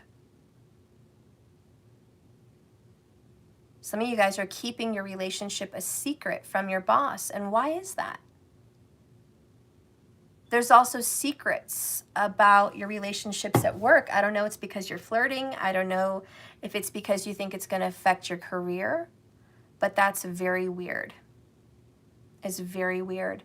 The truth is going to come out. So if there is a secret affair at work or there's secrets, it looks like the secret's coming out.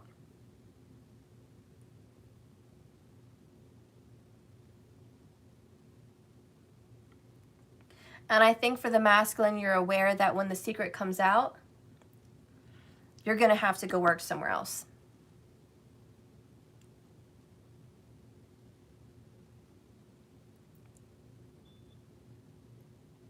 So I don't know what's going on, but that's kind of what I'm feeling. I also feel like you're kind of important at your job.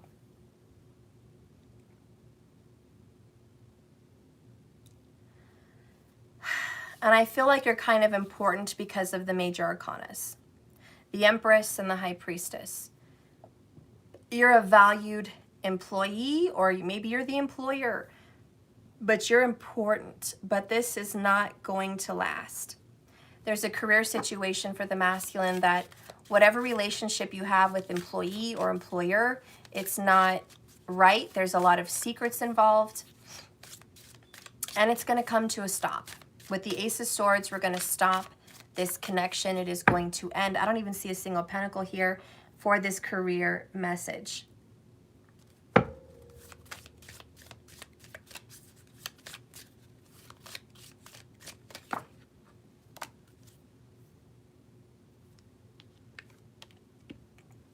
Boots again.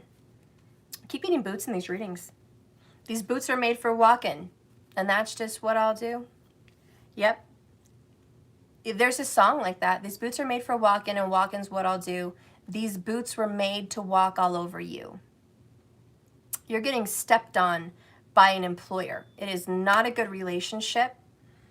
I don't know what's going on. It has something to do with a personal relationship with you and your employer or employee. Now, if this is not a sexual affair, it may just be a secretive relationship that leads to problems. It's definitely problematic. You can't have secrets at work like this. You can't have difficult relationships. And this is a difficult relationship at work if you're a masculine. You are going to have to walk away from this, and you may be going to a career that you have a different dress attire, may even involve boots.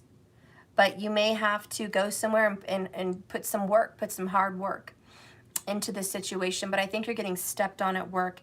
We have climbing and moving up. You need to step up, step away, and go get respect elsewhere. That's really what I'm feeling. And maybe if you are going to tell on this boss, you may be promoted.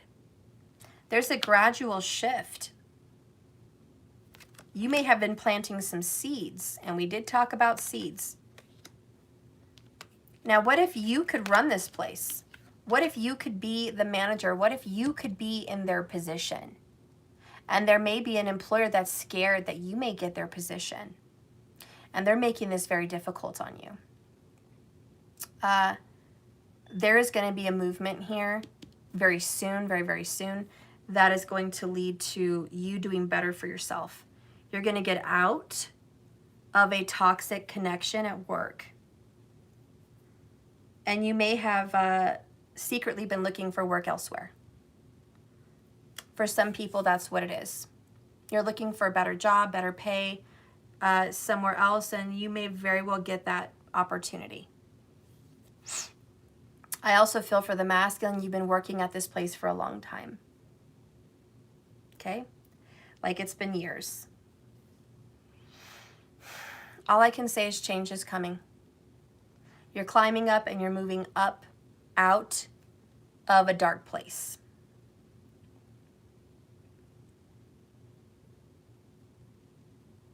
There's an additional message, and I'm going to leave it on that note. there is a relationship that is toxic, that is keeping you away from a wonderful job opportunity, career placement of some sort.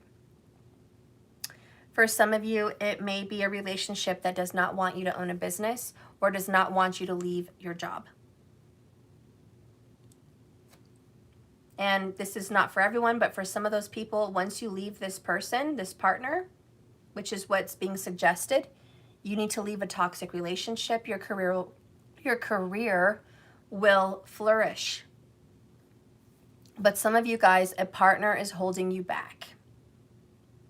And you know that if you let your partner go, you can really succeed in whatever career you're putting yourself into. So all of this is upcoming energy. You guys are all going to see a gradual shift here within the next 3 weeks. Remember, feminines, trust divine guidance. Remember, masculines, you're going to have to do the work. You're going to have to make a choice and move. Get your boots to walking. All right? Start doing what you need to do for work. Don't sit back and do nothing idly by. Actions need to be taken for you, masculine. And prosperity will follow. The feminines are going to have complete love and happiness with career. They're going to be doing their passion. Masculine, your career is growing. It is growing. But if you don't get out of a toxic situation, it's not going to grow. So that is a message for career for masculine. You know who it is if it's you. All right, so that's that message for career. Wait a minute. Let's get an oracle for your career. Let me see.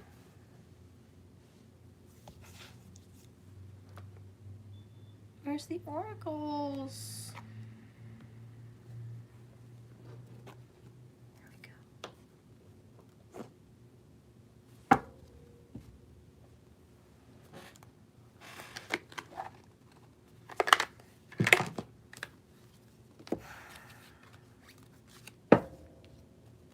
Okay, Spirit, please give me an oracle card for the divine feminine in regards to career. Give any advice for the feminine for career.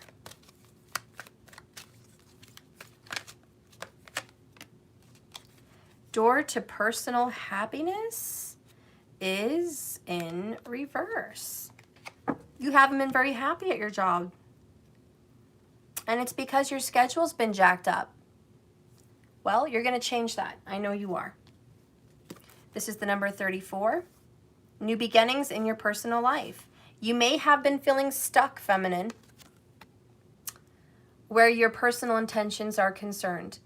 Self-mastery and discipline may be hard to achieve, but you're doing that now. And there's some specific plans for personal change that may have felt blocked. Remember that your intentions need to be clear and unconflicted.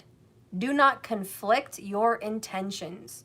Whatever you're working on in career, you need to know, or money, okay? You need to know you are capable of achieving it and that you deserve it.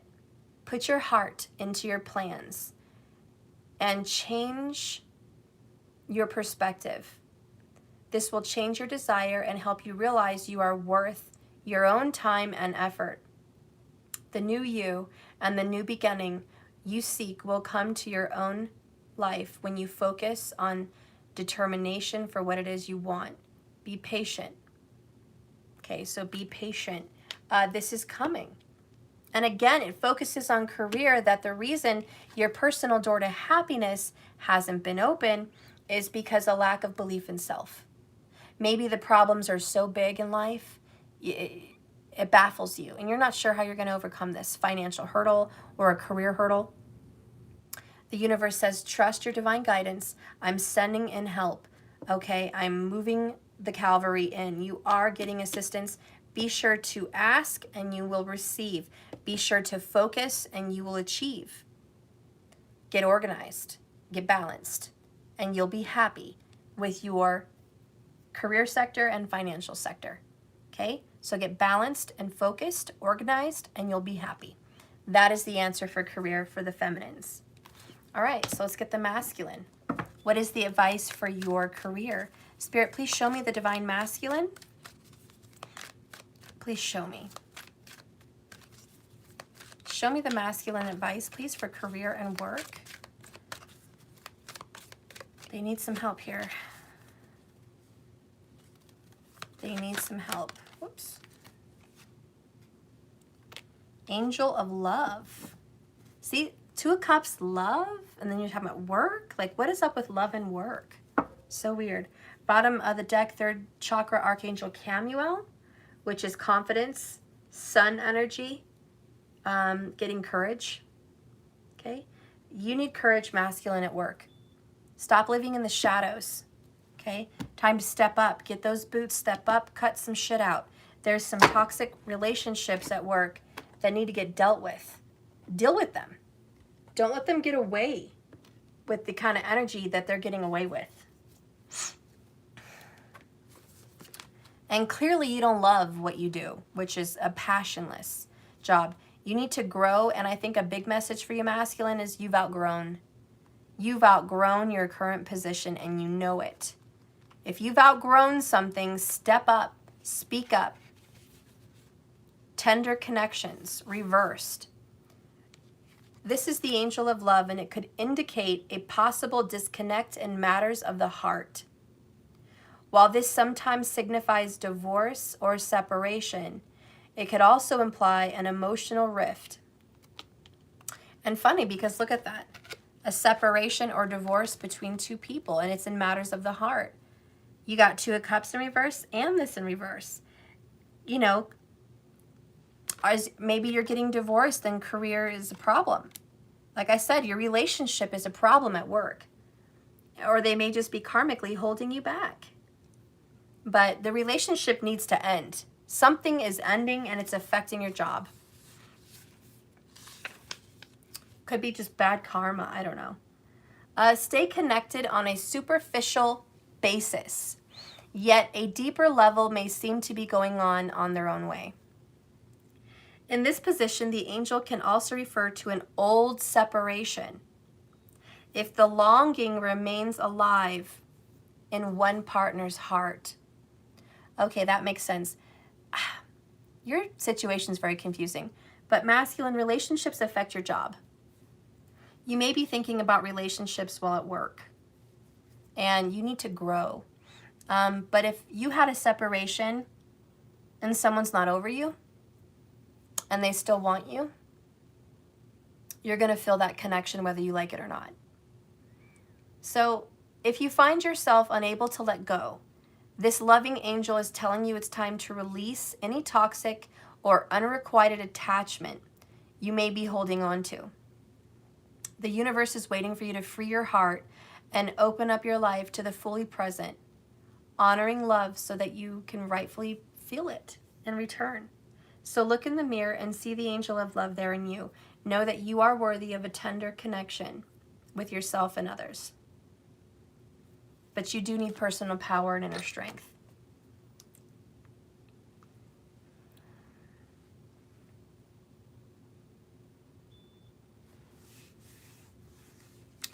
I'll tell you the truth, masculine, you've got relationships going on at work. Some of that needs to be cut off with the Ace of Swords. Tell people to mind their own business. You don't need to have close connections at work. That is a very big, important message for you, especially if it's with an employer. You may need to leave that position, and I think you know it. For others, you have a partner that is keeping you back, holding you back, and you need to end it so you can grow. They are karmically a hindrance, and whether you don't want to let go or not, sometimes we have karmic partners that are there for a season and a reason, but it's over. We have to let them go. And it looks like, you know, that's important for you right now. And for other messages here for the masculine, there's an old relationship that may be coming back into your life that will better your career. An Empress may be hanging around somewhere, Three of Wands, expecting to see your return or expecting to hire you or expecting to help you grow in your business. Maybe this Empress has money that she wants to help you to open your own business. But there's an Empress in power who secretly still wants to raise this connection from the dead. and she has a lot of wisdom, and she can definitely help you have a fresh new life. But you have to leave behind your past. You may have to leave behind your old job and an old connection to have this growth and prosperity. But there is love affecting your career and money, and that is important for you to think about in terms of your financial situation. And for those of you that don't believe karma can affect you in that way, yes, it can. Karma can affect you in the financial sector, in love. It definitely can, because that's karma. That's how it works. It does things to your life to make you have a wake-up call, which is that Ace of Swords aha moment of clarity. So anyways, that is the message today, guys. We're going to go ahead and just do a couple 100 clubs. Some of you guys already had a question prepared. I don't have time today to sit and wait 3 or 4 minutes while you gather yourself together to put the message in the message box.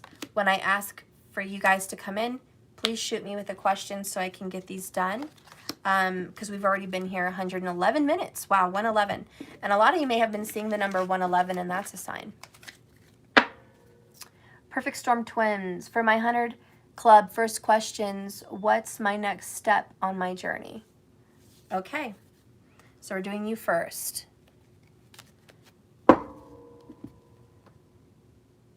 And that is Perfect Storm Twins.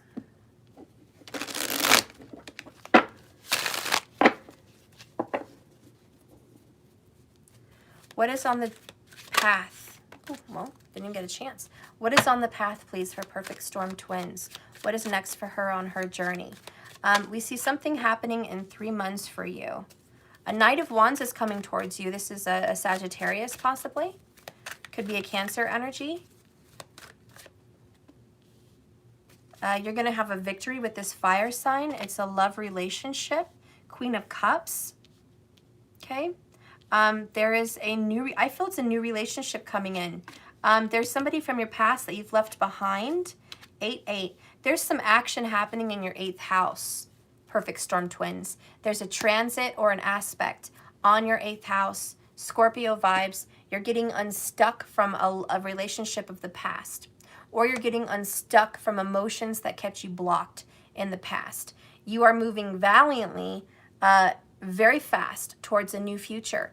And there is a Cancer also in your life that you're going to have victory with. Okay, definitely a Cancer. Okay, you are moving on here very happily with this person. Cancer, Cancer, Cancer. So many good vibes. Moving on. Getting a new start, a fresh, new, invigorated love. This is very joyful. This is very happy, refreshing. This is healing. Okay, you're ending a very difficult period in your life. So basically the next step in your journey is love. You know, for some people it could be career. For some people it could be children. For some people it could be moving somewhere new. For some people, you know, it could be a new whatever the fuck, you know. But for you, love. There is a new relationship on the way for you. And it is helping you move on from something in the past. You are moving on. There might have been someone that was in and out of your life, okay, that caused you a lot of emotional grief. But success is now yours. This is going to, I feel, be happening in November or December, okay? And something is definitely transiting or aspecting your 8th house, making this relationship happen. Could be a Jupiter, could be a Venus, okay? It could be the moon transiting there. But there's something very loving and very warm happening in your life. So the next part of your journey is victory, success, happiness, joy, and moving on. You're going to be much more happy. That's what I see happening. Okay, so what was another 100 Club question here? Let's see.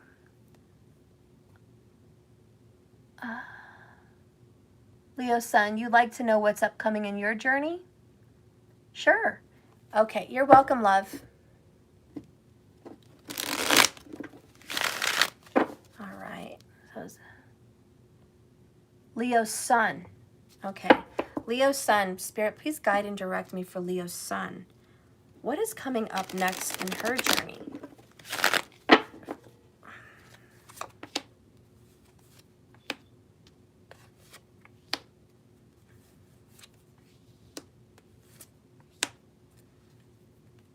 I feel you have a lot of laundry to do, or there's something about dirty laundry. Laundry or laundry. Like, dirty laundry as figurative?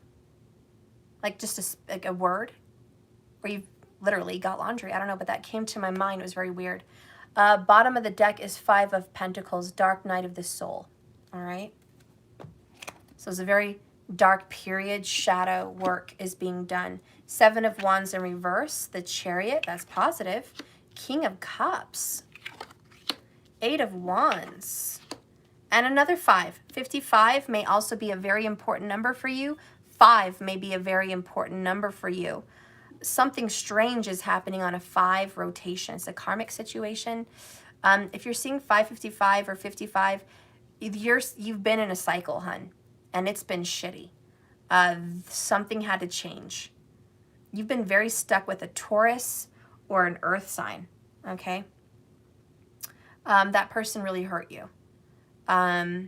This person held back their feelings from you and did not really open up. This person just did not open up for you. What I see happening for you in the near future is you're going to be moving on from feeling defensive. You always tried to protect this person. You always tried to fight for this person before. I do see that kind of ending. Okay, I see you not fighting for this person anymore or not protecting this person anymore. You have very strong Cancer vibes. King of Cups, the Chariot. Okay, watery vibes all the way. Very intuitive, very psychic. I think you went against your better judgment protecting this person or fighting for this person. You're now moving into an energy of release and grief and healing, okay? There's a lot of regrets about time wasted is mostly what I'm seeing for you. So the next part in your journey is you're going to be letting go of time wasted. And you're not going to waste any more time in your suffering or fighting for something that doesn't want to be fought for. So you're learning to love yourself, #1 priority. And you're going to be going on a trip here. It feels like a road trip or a train, ironically. But you are going to be going on a trip soon within the next couple months. I feel like it's even sooner than that. But within the next couple months, and you will be going through a small town or visiting a small town that's going to make you feel like yourself again.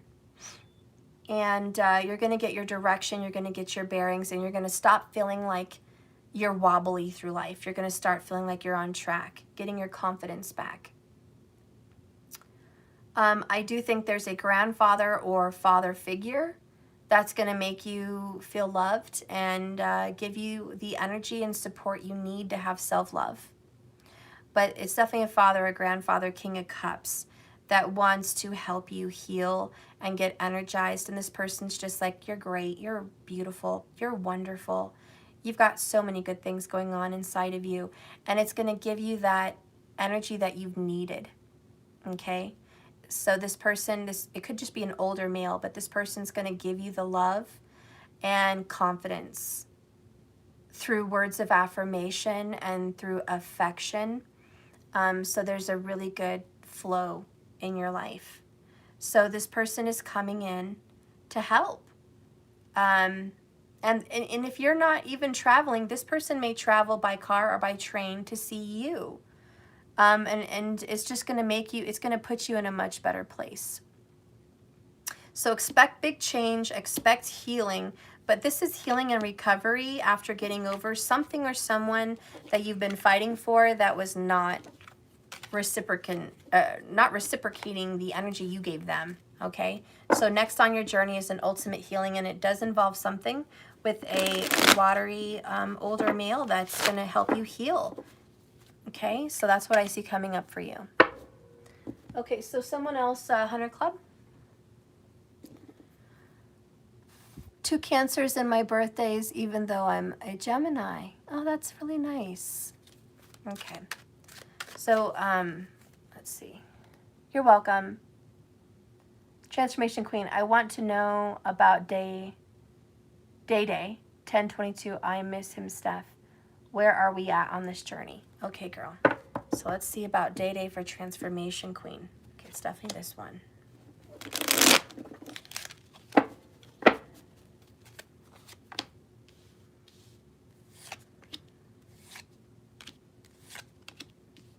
Okay, something is changing between you and Day. There's something about the energy of white, purification, snow, rain, I don't know, this ice. Purification, there's white, just a white cloak coming over me here. I don't know what's up with that. 3 of Pentacles. Oh, someone's getting baptized.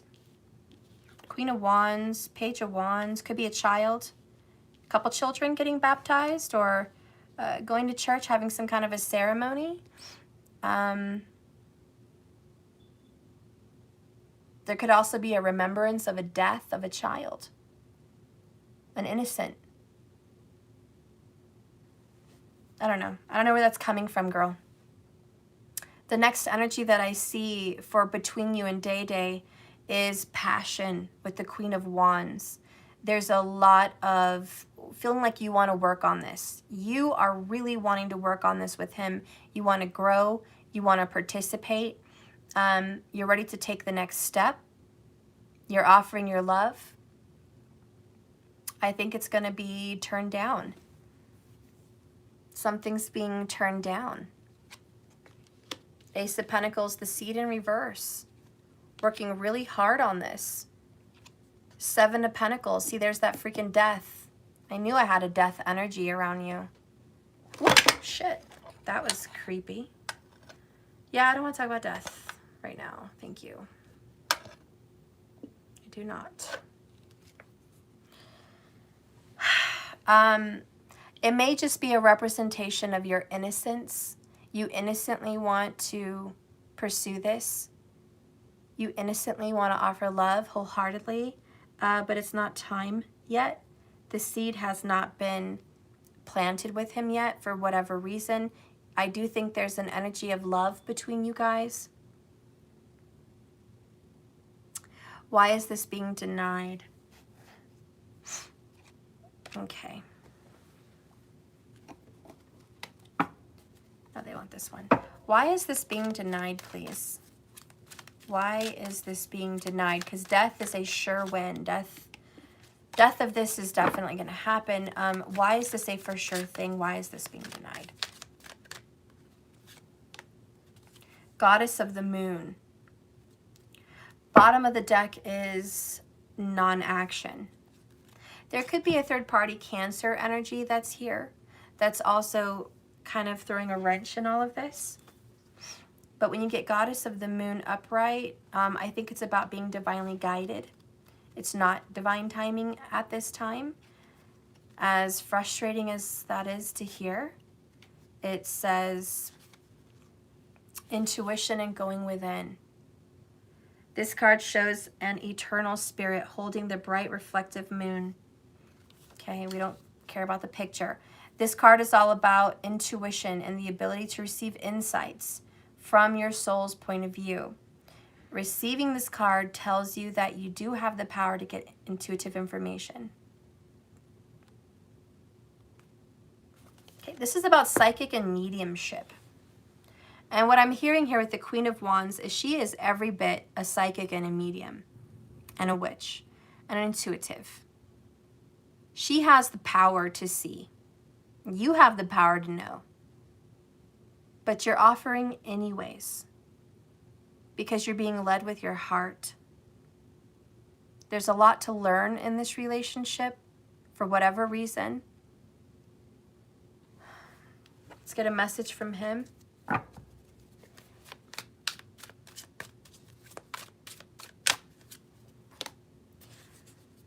Let's take a ride and explore each other's bodies. He's very childish. He's not ready for this. You are lovely from head to toe. I mean, to be honest, this person is just not ready for the deep connection. You want to go deep. This person wants to go shallow. And it may not be a death of a denial of talking to you or seeing you, but it's the death of you getting what you want from this person. And you've been waiting a long time on this person. And he's been putting you out there for a long time, and you are willing to work on this. This is work on it and grow. I'm willing to put in the work. This person's just shallow. Cares about you, loves you, but not ready to go deep. And that's why Spirit's like, this seed that you want to plant and germinate to grow, he needs to grow up. And I think maybe that's why you got the pages. He just needs to grow up. It's not a lack of passion. It's not a lack of feelings for one another. It's a lack of growing the hell up. And I don't care if he's 100 years old. Okay? That's what I see that's going on. There may be more to the factor. I did say maybe there's a third party. We had the goddess of the moon. We'll have to get more into that. Okay? But that's definitely something to think about. Transformation queen, it makes sense. Yeah, this person, like, what the hell? It's like he doesn't not want to see you. He doesn't not want to talk to you. You know? But you're ready to progress to the next level, girl. And he's like, but aren't we comfortable right here? Aren't we good where we're at? Does it have to be anything else? And you're like, yeah, it needs to be a lot else because I've put a lot of time and energy into this. It needs to be more. And I think that's why you're going to be, frustrated. We'll talk more, girl, because I love you. So we'll figure some other stuff out with that. Okay, is there any other questions over here? 100 Clubs. I have a, are you on the 100 Club? Cece, I need to get my list. I don't know who's on this club or not. These names don't look familiar. Because I know your YouTube names are different than the 100 Club names on the list. You still need your astrology link and mini read. Oh, okay. All right, girl, natural mystic. Let's do a little mini here. I did say you get that little mini question answered, okay? So let's do that, natural mystic. Spirit, give me a natural mystic message here. Give me a natural mystic reading here. What's up? What does she need to know? What does natural mystic need to know? Knight of Wands for you. 8 of Pentacles for you. Temperance for you. You've been working very hard on your patience. Whoops, mastering your patience even. A lot of things have fallen apart. You've been mastering yourself. Ugh. Yeah, this is the astrology mini read. So you have the King of Wands here. You've got the Tower here. And you've got the Empress card here. In reverse. She shouldn't be in reverse. It fell on the floor and it wasn't. But maybe it needs to be.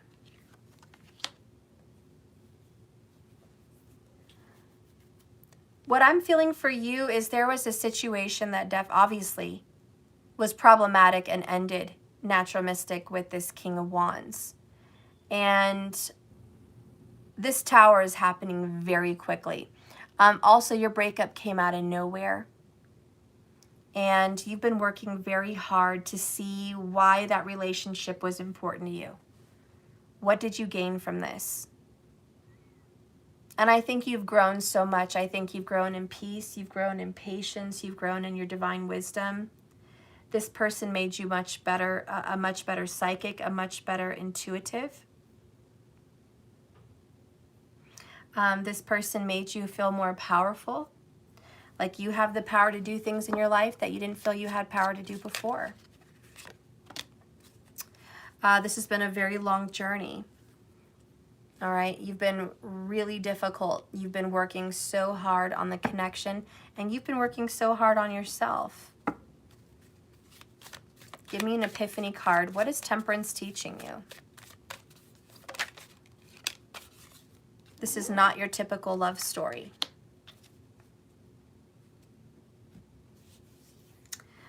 You definitely have some energy with a Leo. That is a soulmate.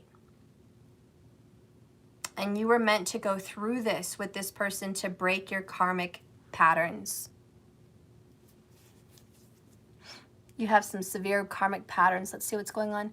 Is the breakup permanent? 2 breakups, if and divorce. No. The energy with a Leo is not permanent. The energy with a Leo is separation to grow and work on yourself. And then it looks like it's the fix-it angel, the healer. Over time, this will be mended and healed. I don't think it's ready to be given birth to right now, but it is in the works. And really, you've just been going within and getting very strong and very powerful in your psychic energy. Tell me a little bit about this love story.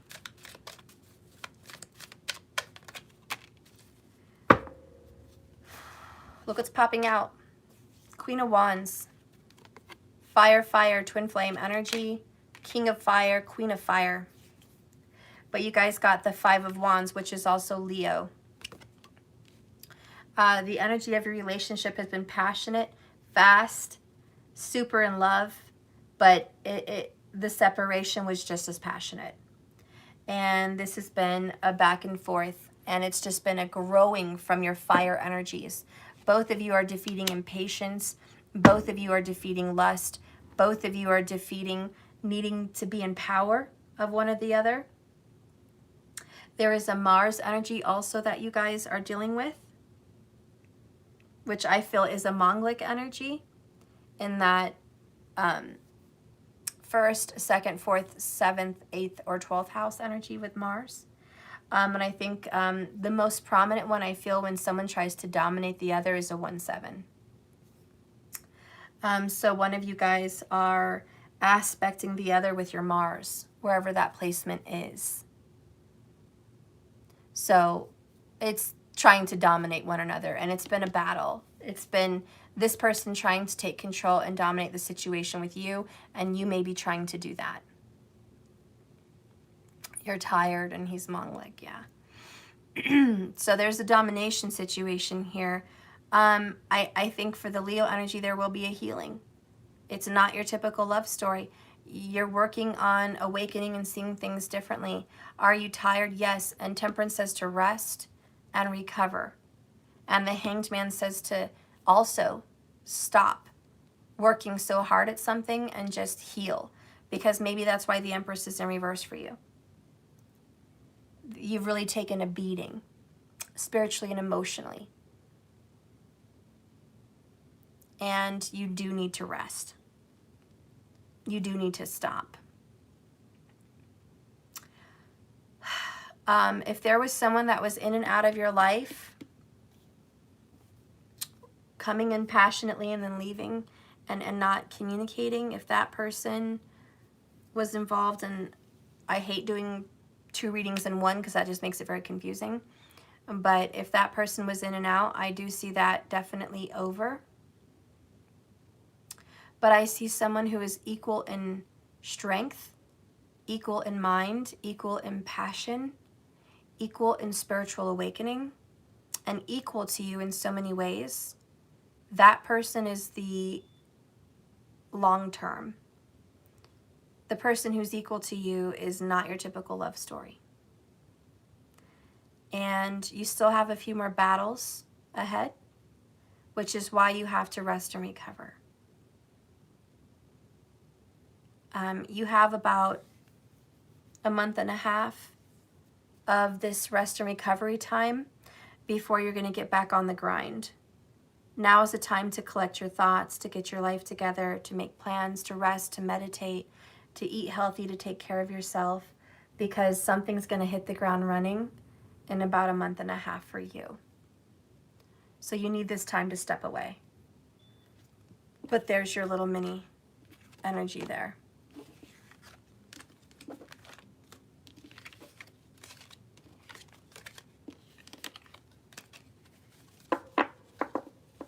Is there any other 100 Club questions before I go?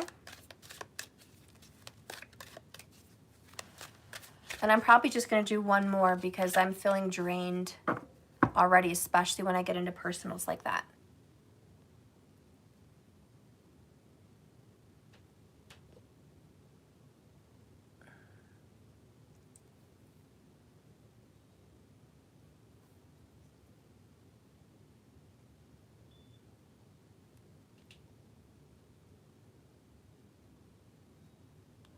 Is there another 100 Clubber?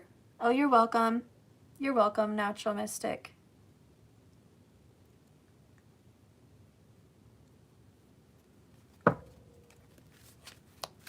Okay, so Transformation Queen, I saw that you said,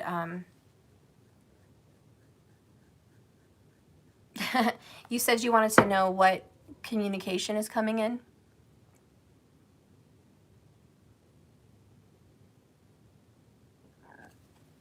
You had a dream? Okay, let's see what's going on. You post, oh yeah, I saw it. So you want to know what communication is coming in from him, and is it the communication that you deserve?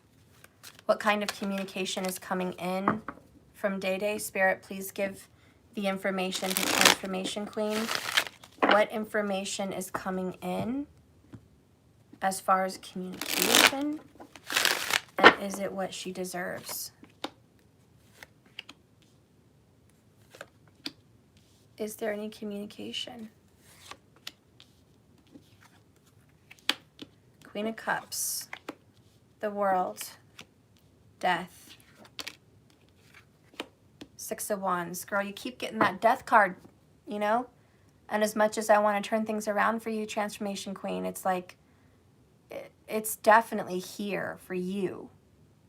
Maybe it's just a heavy Scorpio energy.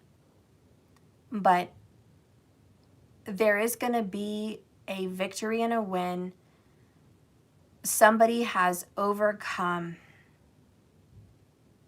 and won and feels successful about ending a cycle.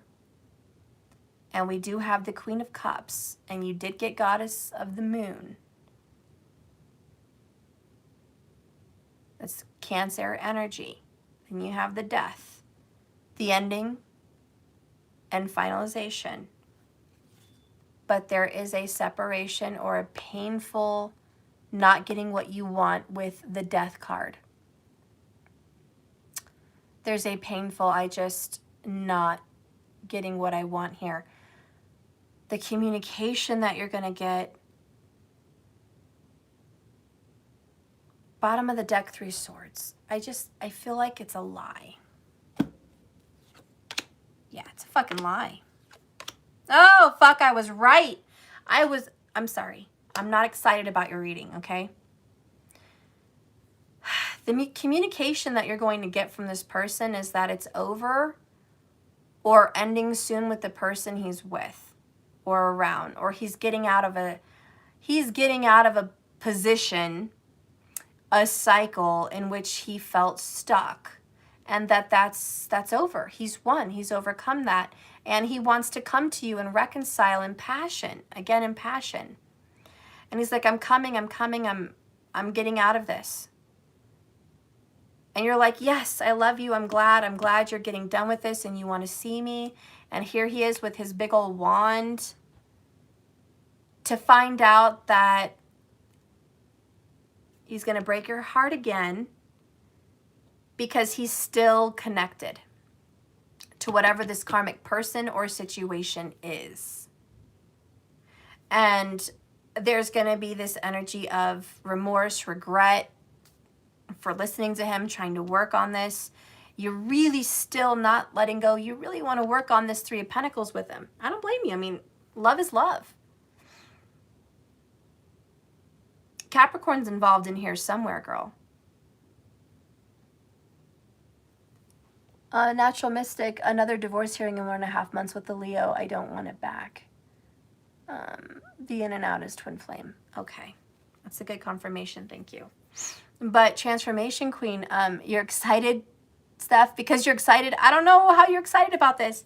This person is going to come talk to you, lie to you. He's going going to tell you he's done with everything, but he's not. And you know, the sadness is, you know, you're in the middle here. You're trying to work on things. You're trying to grow things, and he's full of shit a lot of the time. Here you are, super dedicated and super ready, 9 of Pentacles. But here he is just freaking lying. 7 of Swords, just full of shit. And you know, we got to talk, girl. We got to talk. I don't know if this Capricorn devil is you or this person or the person he's with. But there is definitely some karma, attachment here that we've got to let go of. And I do know with all these major arcana, 3 major arcana, you are going to overcome this attachment, whether it's an attachment to him or he's attached to someone else or there's some dark attachment. It will be overcome. There will be a victory, but the communication will be lies because at least I know where I'm going with my life. And yes, we got to talk. Yeah. So, you know, being a tarot reader is hard. You want to tell people some positive news. Sometimes you want to spill the tea. Let them know what's going on, what's the secrets. And sometimes when the secrets come out like this, you're like, I'm sorry, you know, that this person's not being real with you 100%. And I'm sorry, you know, but at least I can be honest. And at least I can tell you this person's attracted to you and wants to connect with you. But this person is definitely deceiving you about the connections he has. And there's a lot of healing that needs to come from this. And there's a definite necessity that needs to be looked at. And that necessity is we have to let go of this cycle that we keep putting ourselves in. It's not good for us. So that's what I see there, girl. I love him. He has my heart, and I bet he did this to me in a past life. Yeah, there could definitely be that karmic cycle being played out and relived again. For sure. For sure, that devil card is like, yep, we're reliving this. There's something that needs to be broken here. We have to stop that. And it's funny because I got the child and the white cloth and the baptism. And it's funny because before we got that devil card, you know, it's like we have to deliver us from evil. We have to give our heart to God. We have to change our ways. And that's really what a baptism is, you know, saving yourself. Giving your heart to God, or even when you baptize a baby, it's delivering them from evil. It's taking the devil's snare off of them. That's how they see it. You know, when you baptize children, they don't really get to choose their belief system. They're being given it. But it just represents this child is being purified and washed by the blood of Jesus, and figurative with the holy water. And that there's a forgiveness of any past life sins, any past parental, you know. And so it can definitely, I feel, represent the past life for sure. But the cleansing and healing of sins of the past, the karmas. Yeah, definitely. Okay, guys, so I guess that's it for the 100 Club reading. Oh, Sun, can you post Leo Sun's question? I did Leo Sun's reading, guys. Didn't you hear me earlier? We finished. We did Leo Sun. Does someone not realize we did Leo Sun?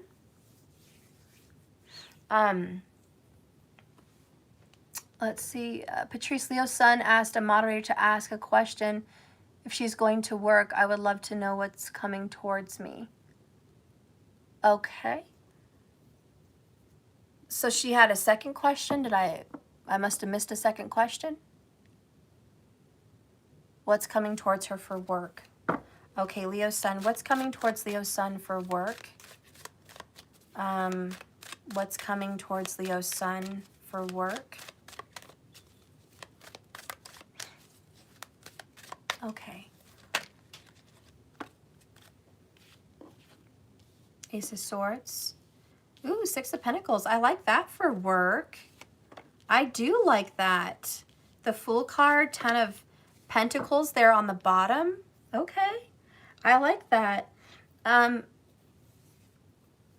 There's going to be some new information. It could be a letter, it could be a paper, it could be an email or a text. Well, this communication.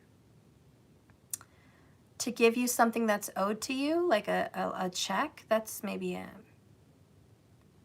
a check, a promotion, or even a hiring. But there's going to be some good news.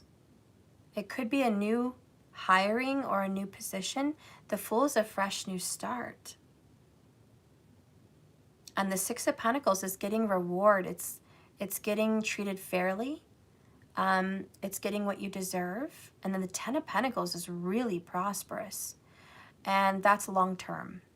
There's like a long-term prosperous raise, or a long-term better paying career, or a long-term better paying position. But there's a new, brand new energy with career for Leo Sun. And this is going to lead to wealth and prosperity. The message maybe give it some time. Something good is coming in. But I think the time is now. I do. I think the time is now. Something very big and very good is coming in very, very soon. You're getting over a brokenness. You're recovering over being hurt and treated unfairly with career in some place. And the Nine of Cups is happiness and wish fulfillment. So Leo Sun, I do think you're going to get over a hardship with career that hurt you, hurt your feelings, broke your heart. Some fairness is coming in for you. As far as career goes, something good is on the way very, very fast. Okay? And this is going to transform your energy. All right? This is going to transform it in a good way. So there's a good, prosperous new beginning with career. I do think that you're going to be financially rewarded. Okay? Oh, thank you so much for this super chat, Natural Mystic. Oh, I appreciate that. Yeah, thank you so much. Sunval, Steph, I think you should limit to one question per person so everyone can have a chance to ask a question unless there is no questions. Yeah, that's a really good idea, Sun. I tried to do two, thinking it would be quick questions, but they tend to be a little bit more detailed. So yeah, maybe in the future I should just stick to one big question for the 100 Club and make it a little bit easier for more people. Is there another 100 Club question? Catherine, are we ending? Yeah, guys, this is the 100 Club questions. And if you're interested in the 100 Club, you can go to jks1111.com and you can purchase that, that package. Okay? I need to refer to my list anyways. Start check marking. I haven't lately. Yeah, second questions are a lot. Is the same question. Huh, a little bit lost here. Katrina has a question. Okay, Katrina. What is your question?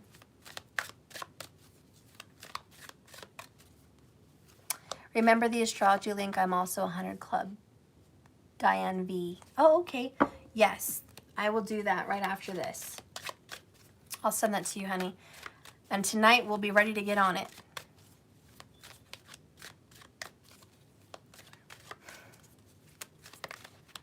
Post your question, Katrina. Yes, post your question. All right.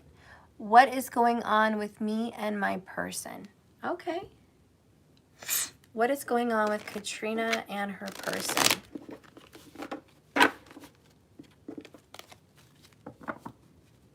You're very welcome. What is going on with Katrina and her person? Oof. Page of Swords. Snooping, sneaking, spying. Snoop Dogg is in the house. There's some information somebody's trying to get, and it's really hard. It's like you're trying to find out some info, or someone's trying to find out some info on you. Air sign energy, 10 of Cups. Somebody wants to find out about someone's family life. Okay? What's going on is curiosity about one's family or children. Does someone have a child? Does someone have a relationship? Page. There's a lot of young energy going on. Look at that. Page 1010. You're being divinely guided to get an answer. You're seeking and you're finding. Justice will happen. Bottom of the deck, King of Wands. We have someone that is very powerful, very in control, very attractive, charismatic. Yeah, we have someone that really caught your eye, caught your attention. You're super passionate about this person. You're wondering if somebody got divorced, possibly, or somebody's wondering if there's someone separated with someone. But I don't know what your situation is, hun, but I'll tell you what I see. I see someone who is looking into someone's life, wondering, are they in a connection or did they leave a connection? I see someone maybe even curious about one's past. I see someone is also very curious about how they treated someone before them. Have they always been this way? So I don't know what the parties are, who the players are in your situation, Katrina, but there is definitely that going on. Awaiting for this union, and we have good old times. So someone feels like there's a soulmate vibration. We're a twin flame. We're fated, and somebody wants to be in relationship with this person, but wondering, why aren't we? Something's changed. Something has changed. Back to the good old times is down here.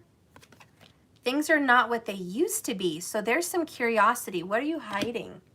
So I think the current situation for you guys is, what are you hiding? And I'm always one for a good mystery. What's been going on? We have a watch. We have now. Right now, somebody's wondering what's happening currently. Something's going to change. Something's going to surprise you. Let's get some Valentine Wellness. Tell me about what the Page of Swords sees. What does the Page of Swords see, please, for Katrina? Show me what the Page of Swords sees. All right. The Page of Swords sees talking, conversating, awaiting a message, a text, a call, an email, hovering. So there's that Page of Swords, really communicating. Okay, looking at texts, looking at phones, checking information, double checking communication, checking, did someone talk to someone else? Sunglasses, watching, looking, stalking, gaslighting, perception, and focusing out, which is exactly what that Page of Swords means anyways. Okay, so yeah, you guys can see how the Page of Swords communication and stalking is right here. Boom, right there. Definitely what I said, someone right now is looking into someone else in your situation. I don't know who's who, but I know that's where you're at. We also have karmic relationship. Fleeting, triggers, turmoil, resentment, lessons, letting go, and loving you. And that 10 of Cups, 10 of Swords.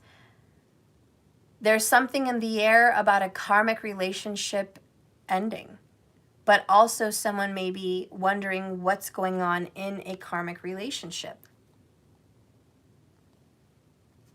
Spirit, give her a sign of who is in the karmic relationship so she knows this reading is legit. Who is in the karmic relationship?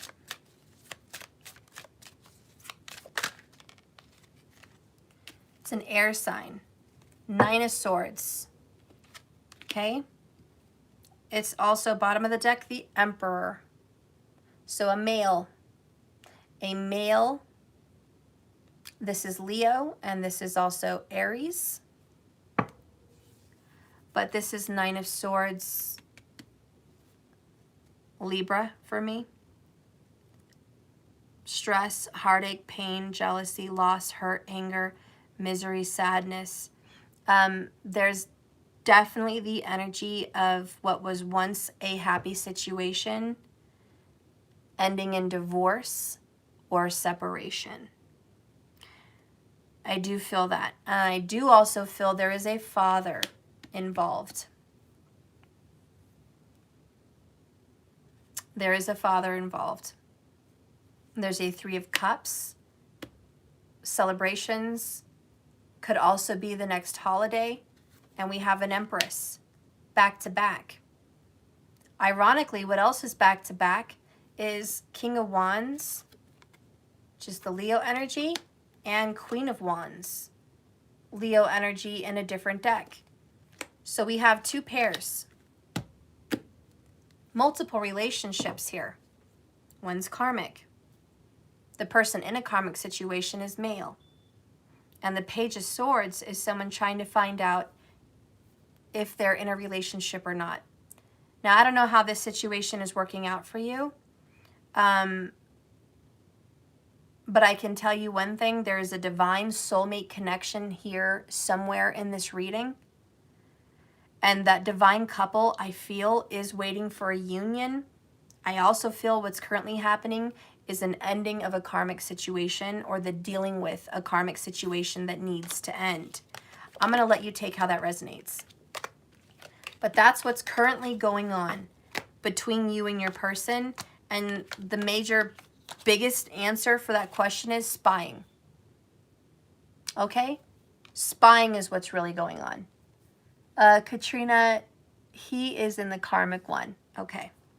So yeah, the biggest energy about what's going on between you guys is a lot of spying and researching about an ending. And do I think there's going to be an ending? Yeah, I do. I think there's going to be an ending. An ending with the karmic situation. Maybe because somebody's spying and going to find out some information they didn't find out before. I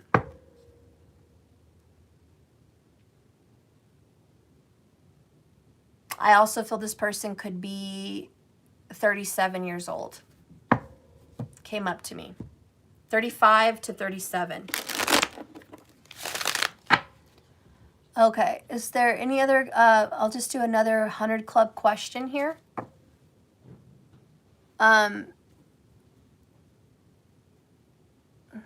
CC is part of the 100 Club. I don't know. CC, are you a part of the 100 Club? Oh, I joined months ago when she first offered the 100 Club, but seems to be noticed here for Evie. Okay, CC, let's do it. What is your question? Okay, CC, what is your question, love?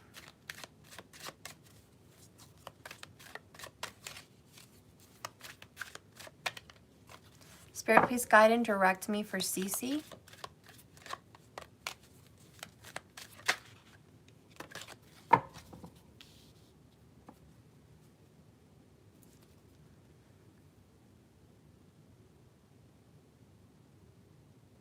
CC, baby, where are you, girl?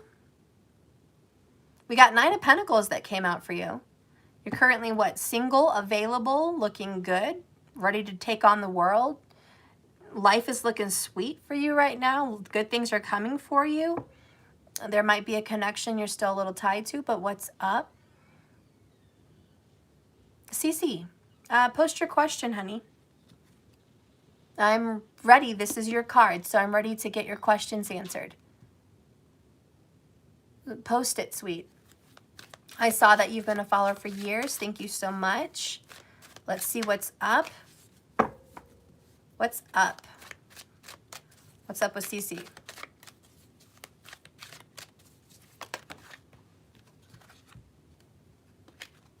We got the Lover's card, 5 of Wands, the High Priestess. Right? We've got some wisdom and a secret fight between you and a lover. Okay, there's some past life connections really coming up strong for you. I saw the Devil card earlier, really battling to figure out the path between you and this person.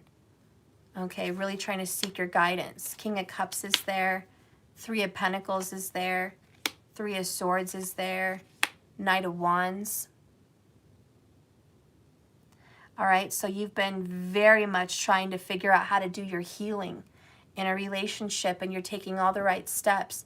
This is a brand new beginning for you. You love someone very much and you're trying to heal. You've gotten through some really bad fights with that person. But CC, I really need to know your question. What's going on with you?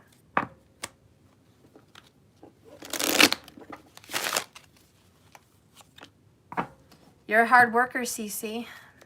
You're fair, and you like to keep things simple. You like to keep them in order. You like things to be honest and consistent. 100 Club, what is the best direction to give my focus to now? All right, what is the best direction? Spirit, what is the best direction for Cece to put herself in right now? What should Cece focus on, Spirit? What is your advice for her? Let's get the secret language of light. What is the best advice for Cece?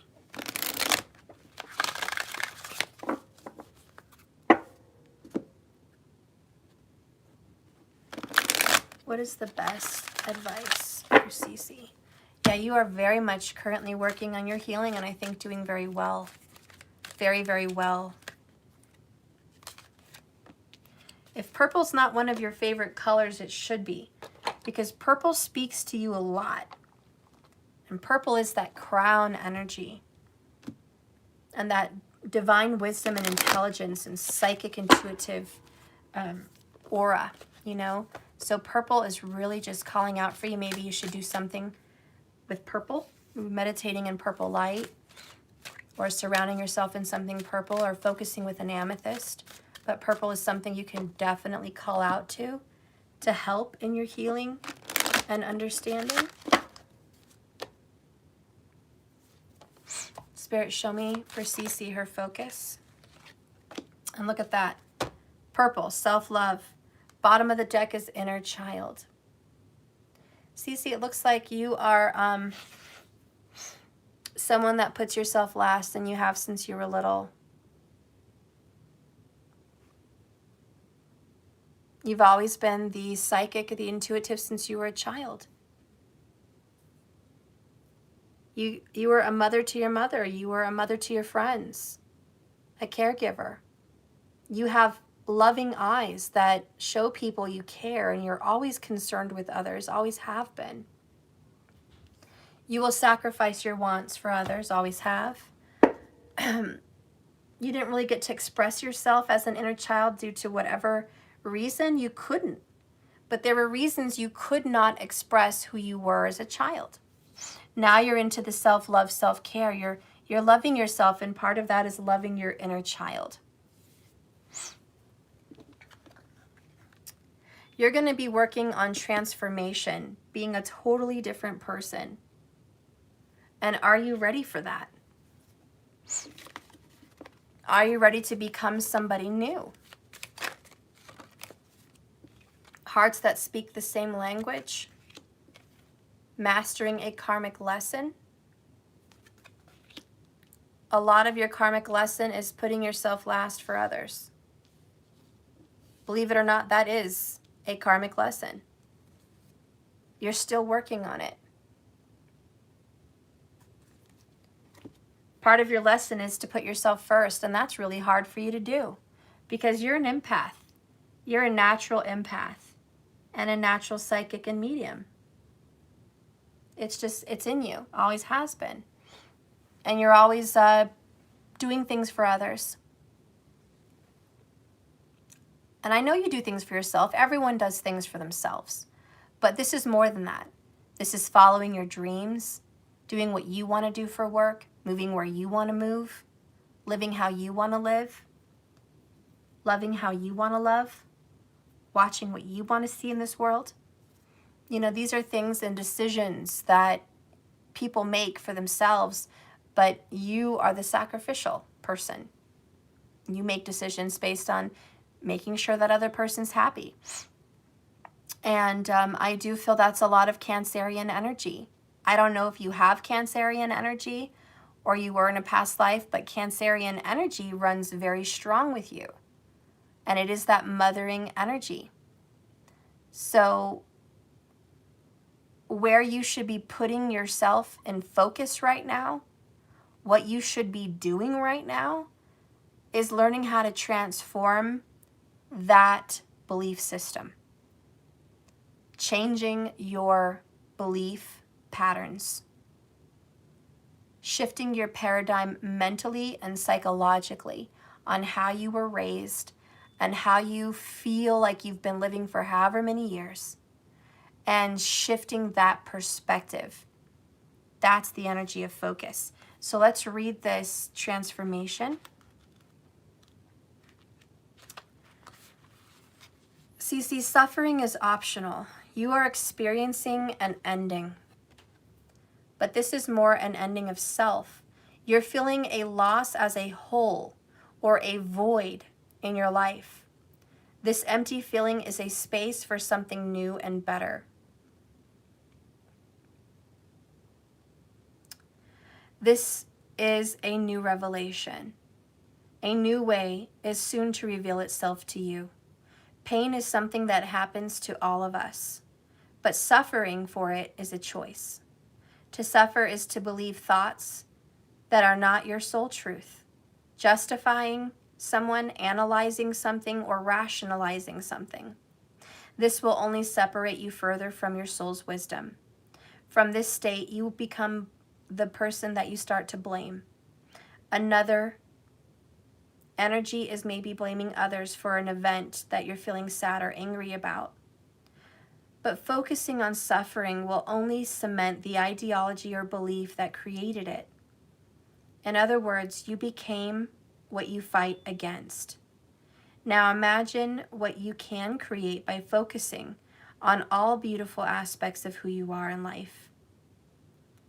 Focus on where your life is filled with things that make you happy. Change starts with you, and all your desires begin with a dream. Where will you place your focus tomorrow morning? I also feel there's something about the year 1979 for you. I don't know what that means. I don't even know if you were around at that time. Maybe it's just the number, 1979, but that's really coming across. You even have 19 here, so maybe 9 is the number that we're focused on here, CC. 9 does represent an ending, which is what you're going through. And that represents completion, because we're going to get into the number 10 now, which is new beginnings. So you are going through a number 9. You might be seeing a lot of 9s. You may also be on a number 9 life path.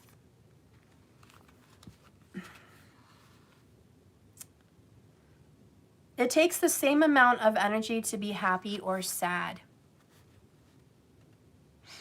Your life stems from the beliefs that you practice the most. But are they helping you? And for one day, don't assume anything about anyone or anything, even if you experienced a person or a situation so many times before.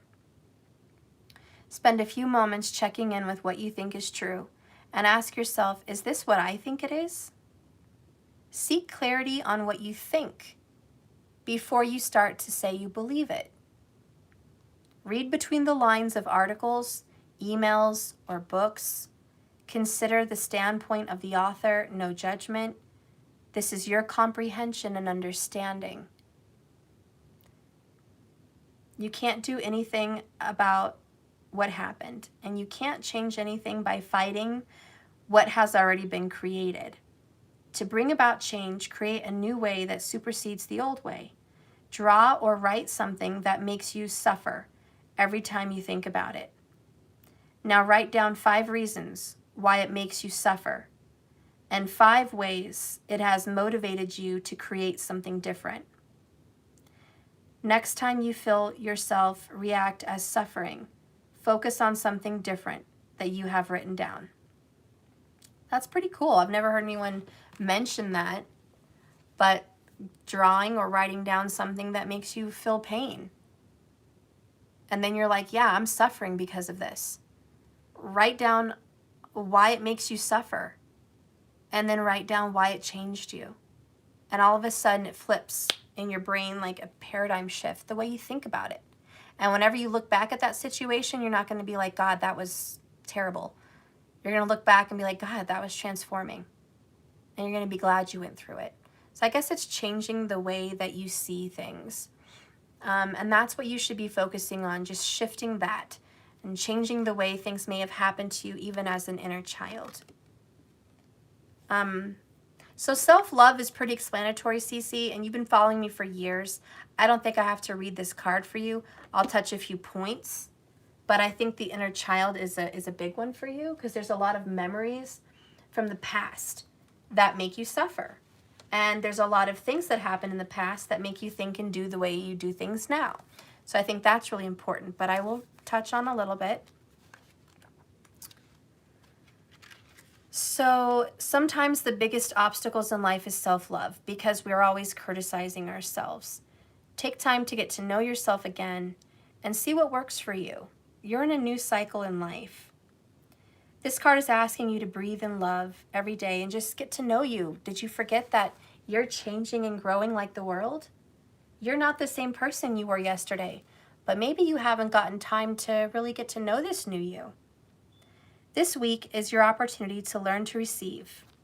Anytime anyone says something nice to you or offers help to you, take a deep breath, thank them, and accept it. You need to find something loving and beautiful that you can do for yourself. This could be a massage, a healing treatment, a movie with a friend. Every time you look in the mirror, say, I am lovable. Do this every day until you start to change, until you start to feel like you really believe it.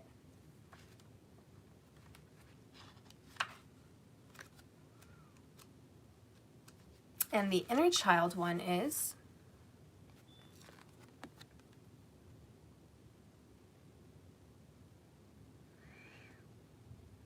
your inner child is urging you to lighten up a little. Get out of your comfort zone and have some fun. Remember all the dreams you used to have, all the visions you had of yourself, the woman you thought you were going to be when you grow up, what you might look like, what you might have. In order to be healthy, we must engage in our imagination, creativity, and spontaneity. When was the last time you did something crazy, spontaneous, outrageous even, or on a whim? When and with whom did you feel uninhibited, relaxed, and completely comfortable with? Your inner child can be your strongest ally or your biggest foe. It can assist you to heal childhood pain, rejection, loneliness, and abandonment.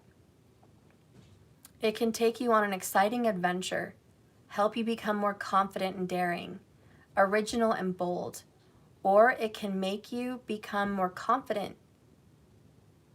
I already read that, sorry. It can also make you behave in childish ways, bringing up anxiety, fear, or suspicion.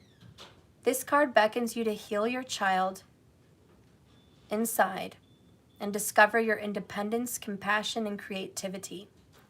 A healthy inner child can help you connect to your integrity, the truth of who you really are. It believes in miracles. Your child creates magic, and your inner child believes in magic. So the advice here is find a photo of you as a child between the ages of 3 and 8. Look at the picture. What do you see in your eyes? What is the expression on your face? What do you think you were feeling as a child at that time? And I don't know if it means anything to you, but the picture that came to mind for me, and maybe it has something to do with 1979, but it was an old picture and it looked like a Chuck E. Cheese image. And I don't even know what you look like, but I just saw this little girl and she kind of had blondish hair. She was looking at the picture, but that whole party wasn't even what she wanted. She was smiling, but she never spoke up for what she really wanted. And it just feels like that day was more stressful than happy. And I don't know, that's just an image, and it may just be an example, CC. It may just be an example of looking at a photo between the ages of 3 and 8, and just what came to my mind was a birthday party. And it was sitting at a booth, ready to blow out candles, smiling for a picture. And behind, in my opinion, behind the eyes was just a child that had a lot going on, as a very mature child, a child that kind of grew up beyond her years, a child that was not a child on the inside, probably just a reincarnated child, but there was just a lot of maturity behind that child in my image. And I just feel like this what came to my mind looking at a picture between the ages of 3 and 8. And what was the expression on your face? Anyways, if this child had a voice today, what would she tell you? And what would she say to you about that picture, about that moment? Take some paper and using your non-dominant hand, write, "Dear," your name, "I feel," and give the little girl a chance to express herself. Then write a loving response from the adult you with the right hand or your dominant hand. Ask the child in you what she or he needs to do to feel better, and follow the child's recommendation. That is a very unique approach, and I'm going to use that with other people. I never read that before, because it's true. When you're a child, you don't know how to express yourself. You don't have all the words. You don't know how to express yourself because you're a kid. And so when you write like a kid, you write sloppy. You don't write very long messages, just short, you know. And the dominant hand, you can just write a book. So it's kind of cool when getting a response from your inner child. How do you feel? It may not be, "I feel disrespected and unheard and unseen." You may just write, "I feel sad." 3 little letters. And then your dominant hand, you know, you write a response. But it's, I don't know, it's a really nice exercise to use your non-dominant as the child inside yourself. Because yeah, that non-dominant hand does have a problem with expression. So that's very interesting. Anyways, those are some things that you can do, CC, to help you focus on what you should be doing right now at this time. So CC, so true. Lots of recognition of the past these days. Yeah, and you know, it's ironic, CC, but it's the truth. Mercury's going into retrograde on the 27th. We're already feeling it. Look how in so many of my readings lately, it's about the past. You know, we get a lot of 6 of Cups lately. We get a lot of the reminiscing on past moments. We get a lot about the past, not looking back. You know, just a lot of the past is coming up. So I'm not surprised that for a lot of you guys, your direction right now is going to involve the past in some way, because it does want you to look back for whatever reason and grow. Sometimes we don't grow till we go backwards. A lot of people don't think of it that way. They just think keep moving forward. But a lot of us, we can't move forward till we go backwards, if that makes any sense. Anyways, guys, I am going to go. I'm very tired. It's been a long reading. I love you so much. Thank you all for watching my videos. Thank you, Natural Mystic, for the super chat. I appreciate you so much. That donation today really uplifted me. I appreciate you. All right, and you have a beautiful day. For anyone else that's interested in anything I have to offer, please go to jks1111.com. That's my website. You can check it out, see what sparks your interest there. The rest of the class may take place tonight. I'm going to try to go regroup, rejuvenate. I'm feeling very drained. Hopefully I'm up for that tonight. So I will see you guys later. Lots of love. And remember, like I always say, this love is a journey, not a destination. Just keep swimming. Thank you so much. Have a wonderful, blessed, beautiful day. Bye-bye.